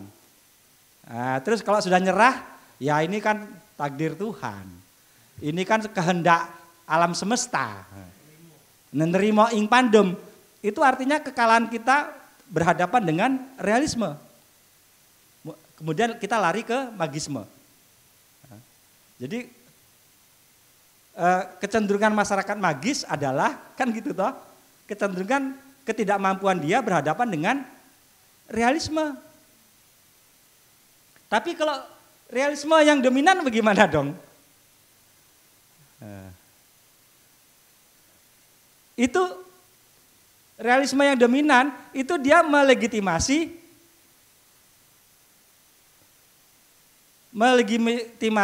dan merasionalisasi. Ya begitu tuh kekuasaan. Kekuasaan ya begitu itu. Dia punya cara untuk memberlakukan peraturan dan ketidakadilan. Itu memang kan realis toh. Realis itu realis. Nah, kalau kamu ngomong ya realistis aja lah, itu loh maksudnya. Ya realistis aja lah. Gitu. Itu kelemahan juga. Kelemahan untuk melegitimasi kemungkinan kalau ada ketidakadilan. Kamu merasionalisasi ketidakadilan. Namanya kan realistis. Nah, muncullah istilah ya realistis aja lah, gitu loh. Maksudnya itu. Nah, berarti kalau bisa yang bagus kan adanya keseimbangan antara realisme dan magisme. Nah, kelebihan Marquez itu naskahnya terkenal banget dengan diterjemahkan ke puluhan bahasa. 100 of Solitude itu. 100 tahun kesunyian. Jadi, nah pengarang Indonesia kalau enggak menjadi magisme banget, kalau enggak menjadi realisme banget. Nah, ini belakangan ini kita menjadi magis ini, terpesona dengan magisme model, siapa yang terkenal kemarin yang belakangan ini? Apa namanya? Lembu itu. Saya kalau lupa judul-judul novel itu. Itu seperti menyerah berhadapan dengan realisme. Sehingga ceritanya di ruang-ruang magis, di ruang-ruang yang di ruang-ruang irasional. Jadi kita bisa berbicara seperti itu. Bagaimana kita berbicara bahwa karya sastra adalah, nah kan gitu toh.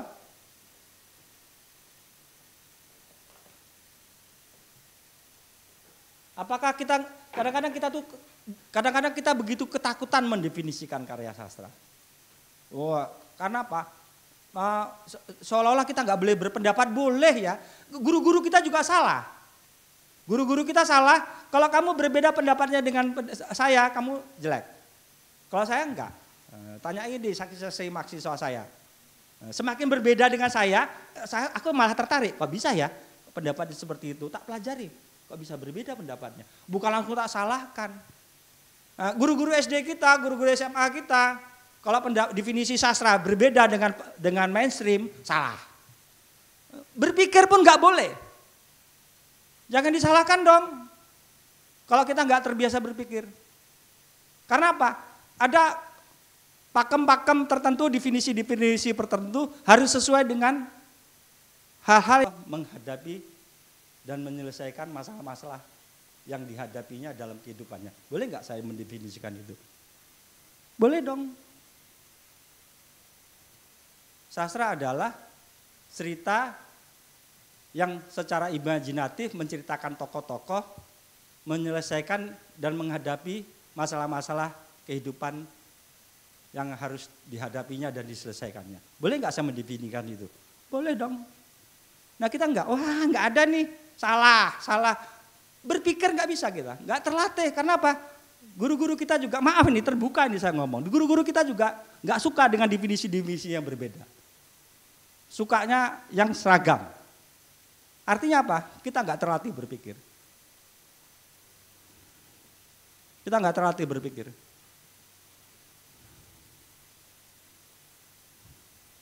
Kalau saya hari ini ingin mengatakan karya sastra adalah cerita yang memberi informasi tentang bagaimana subjek, kan gitu toh, atau tokoh gitu, menyelesaikan masalah-masalah yang dihadapi dalam hidupnya. Ya cerita-cerita yang secara imajinatif boleh lah gitu loh. Menceritakan, boleh dong saya bersebar gitu. Nggak ada nih Pak, Wikipedia nggak ada, di kamus nggak ada. Salah Pak Aprinus. Nah, kamu yang bermasalah gitu loh. Yang bermasalah tuh kamu. Jadi boleh. Bagaimana kita berpikir sesuai dengan konteks. Nah, makanya saya senang banget sama Rocky Gerung di bagian ini, sama saya. Aku nggak ada yang kaget dari pernyataan-pernyataan Rocky Gerung, karena kerangka berpikirnya bisa sama. Kalian mungkin saja mendapatkan sertifikat, magister sastra, rahil. Nah, itu sebagai bukti bahwa Anda pernah kuliah, tapi bukan bukti Anda pernah berpikir. Jadi sertifikat itu cuma bukti bahwa Anda pernah kuliah. Ijazah itu hanya bukti karena kamu pernah kuliah, tapi bukan bukti Anda berpikir. Jadi kamu pun harus punya keberanian. Di kelas saya ngomong kayak gini. Makanya Rahil tuh senang kalau kuliah sama saya.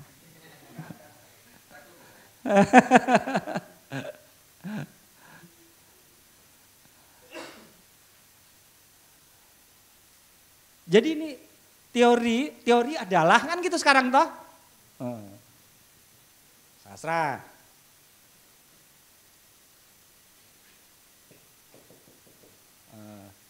Menurut Pak Aprinus hari ini boleh. Sastra adalah cerita-cerita imajinatif yang cerita-cerita imajinatif tentang tokoh atau subjek, kan itu. Kita konteksnya kan tadi subjek ini. Asumsinya apa? Subjek adalah konstruksi sosial, kan gitu. Subjek dalam menghadapi masalah-masalah yang untuk menyelesaikan masalah-masalah yang dihadapinya. Rata-rata kan proses seperti itu toh. Ada tokoh, ada masalah dan dia menyelesaikan. Dan bagi saya itu informasi penting. Cerita-cerita dia. Minimal kalau dalam perspektif Eagleton kita bisa menceritakannya dengan kasus itu. Nah, Tadi saya ngomong teori adalah, tolong tulis catat Rahil. Teori adalah cara, kamu tulis tangan aja. Cara dan kerangka kita berpikir menjawab satu persoalan tertentu. Teori adalah, loh kok nggak ada Pak di Wikipedia, kok nggak ada Pak di kamus. Terus saya nggak boleh berpendapat. Berpendapat pun dilarang. Orang disuruh, orang diminta berpikir, tapi dia nggak boleh berpendapat. Gimana? Semua orang sekarang dituntut berpikir, tapi kamu nggak boleh berpendapat. Kan nggak berpikir, nggak perlu berpikir. Tinggal dia paling lihat kamu selesai. Nah jadi teori adalah cara atau kerangka tertentu, perspektif tertentu, bagaimana kita berpikir menjawab persoalan. Jadi teori itu nggak usah disepele. Kalau kamu nggak punya teori, kamu punya perspektif apa dalam menjawab persoalan? Kan banyak juga tiba-tiba, nggak penting teori. Nggak penting itu teori. Loh kamu kalau punya persoalan, cara menjawabnya apa? Caranya menjawab persoalan. Kalau kamu di dalam kehidupan sehari-hari kamu punya persoalan, ketika kamu berusaha menjawab, sebetulnya di dalamnya ada teori yang mungkin tidak kamu akui. Tapi perspektif persoalan tertentu adalah cara atau berpikir atau kerangka kita menjawab persoalan. Sebetulnya secara inheren di dalamnya ada teori.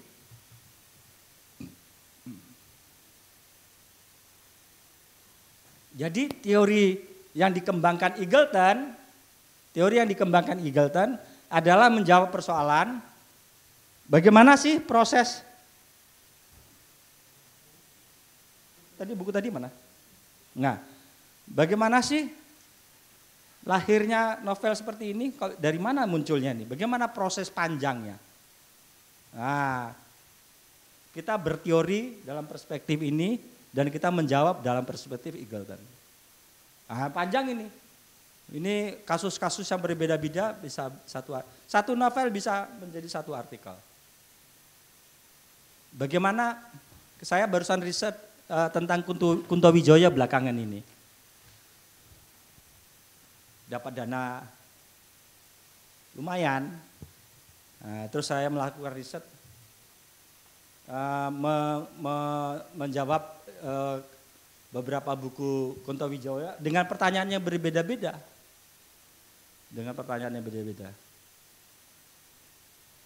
Jadilah kalau nggak salah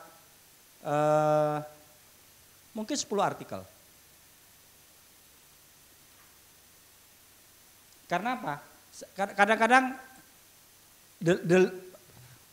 nah ini tak kasih tahu ya. Ini agak pragmatis sedikit nih. Novelnya cuma 3, tiga.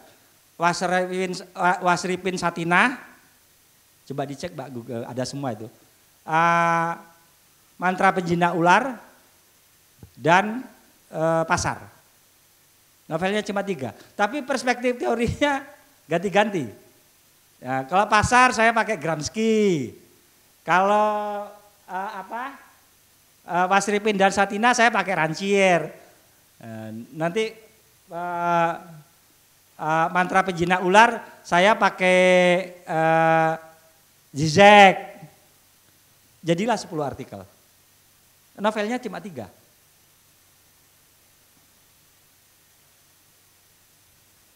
Jadi aku tuh hafal ya cerita Wasripin dan Satinah itu. Hafal sampai. Jadi aku kalau nulis itu nggak perlu lagi lihat-lihat novelnya. Tinggal nulis saja. Cuma aku kalau ngecek tuh tinggal ngecek halaman berapa. Tapi aku hafal. Saya itu kalau riset novel tuh tak hafalin. Jadi aku insya Allah dan alhamdulillah. Kalau nulis paper tuh aku cepat. Tak hafalin tuh. Baca 3 kali 4 kali aku hafal itu. Terus aku nulis dengan cepat. Tinggal perspektifnya aja aku ganti-ganti. Pakai Gramsci seperti apa. Pakai Gramsci itu Pasar tuh pakai Gramsci. Saya ingat banget kok. Pakai Gramsci. Nanti covernya tak kirim Mas, nanti kirim ke grup. Saya masih punya covernya.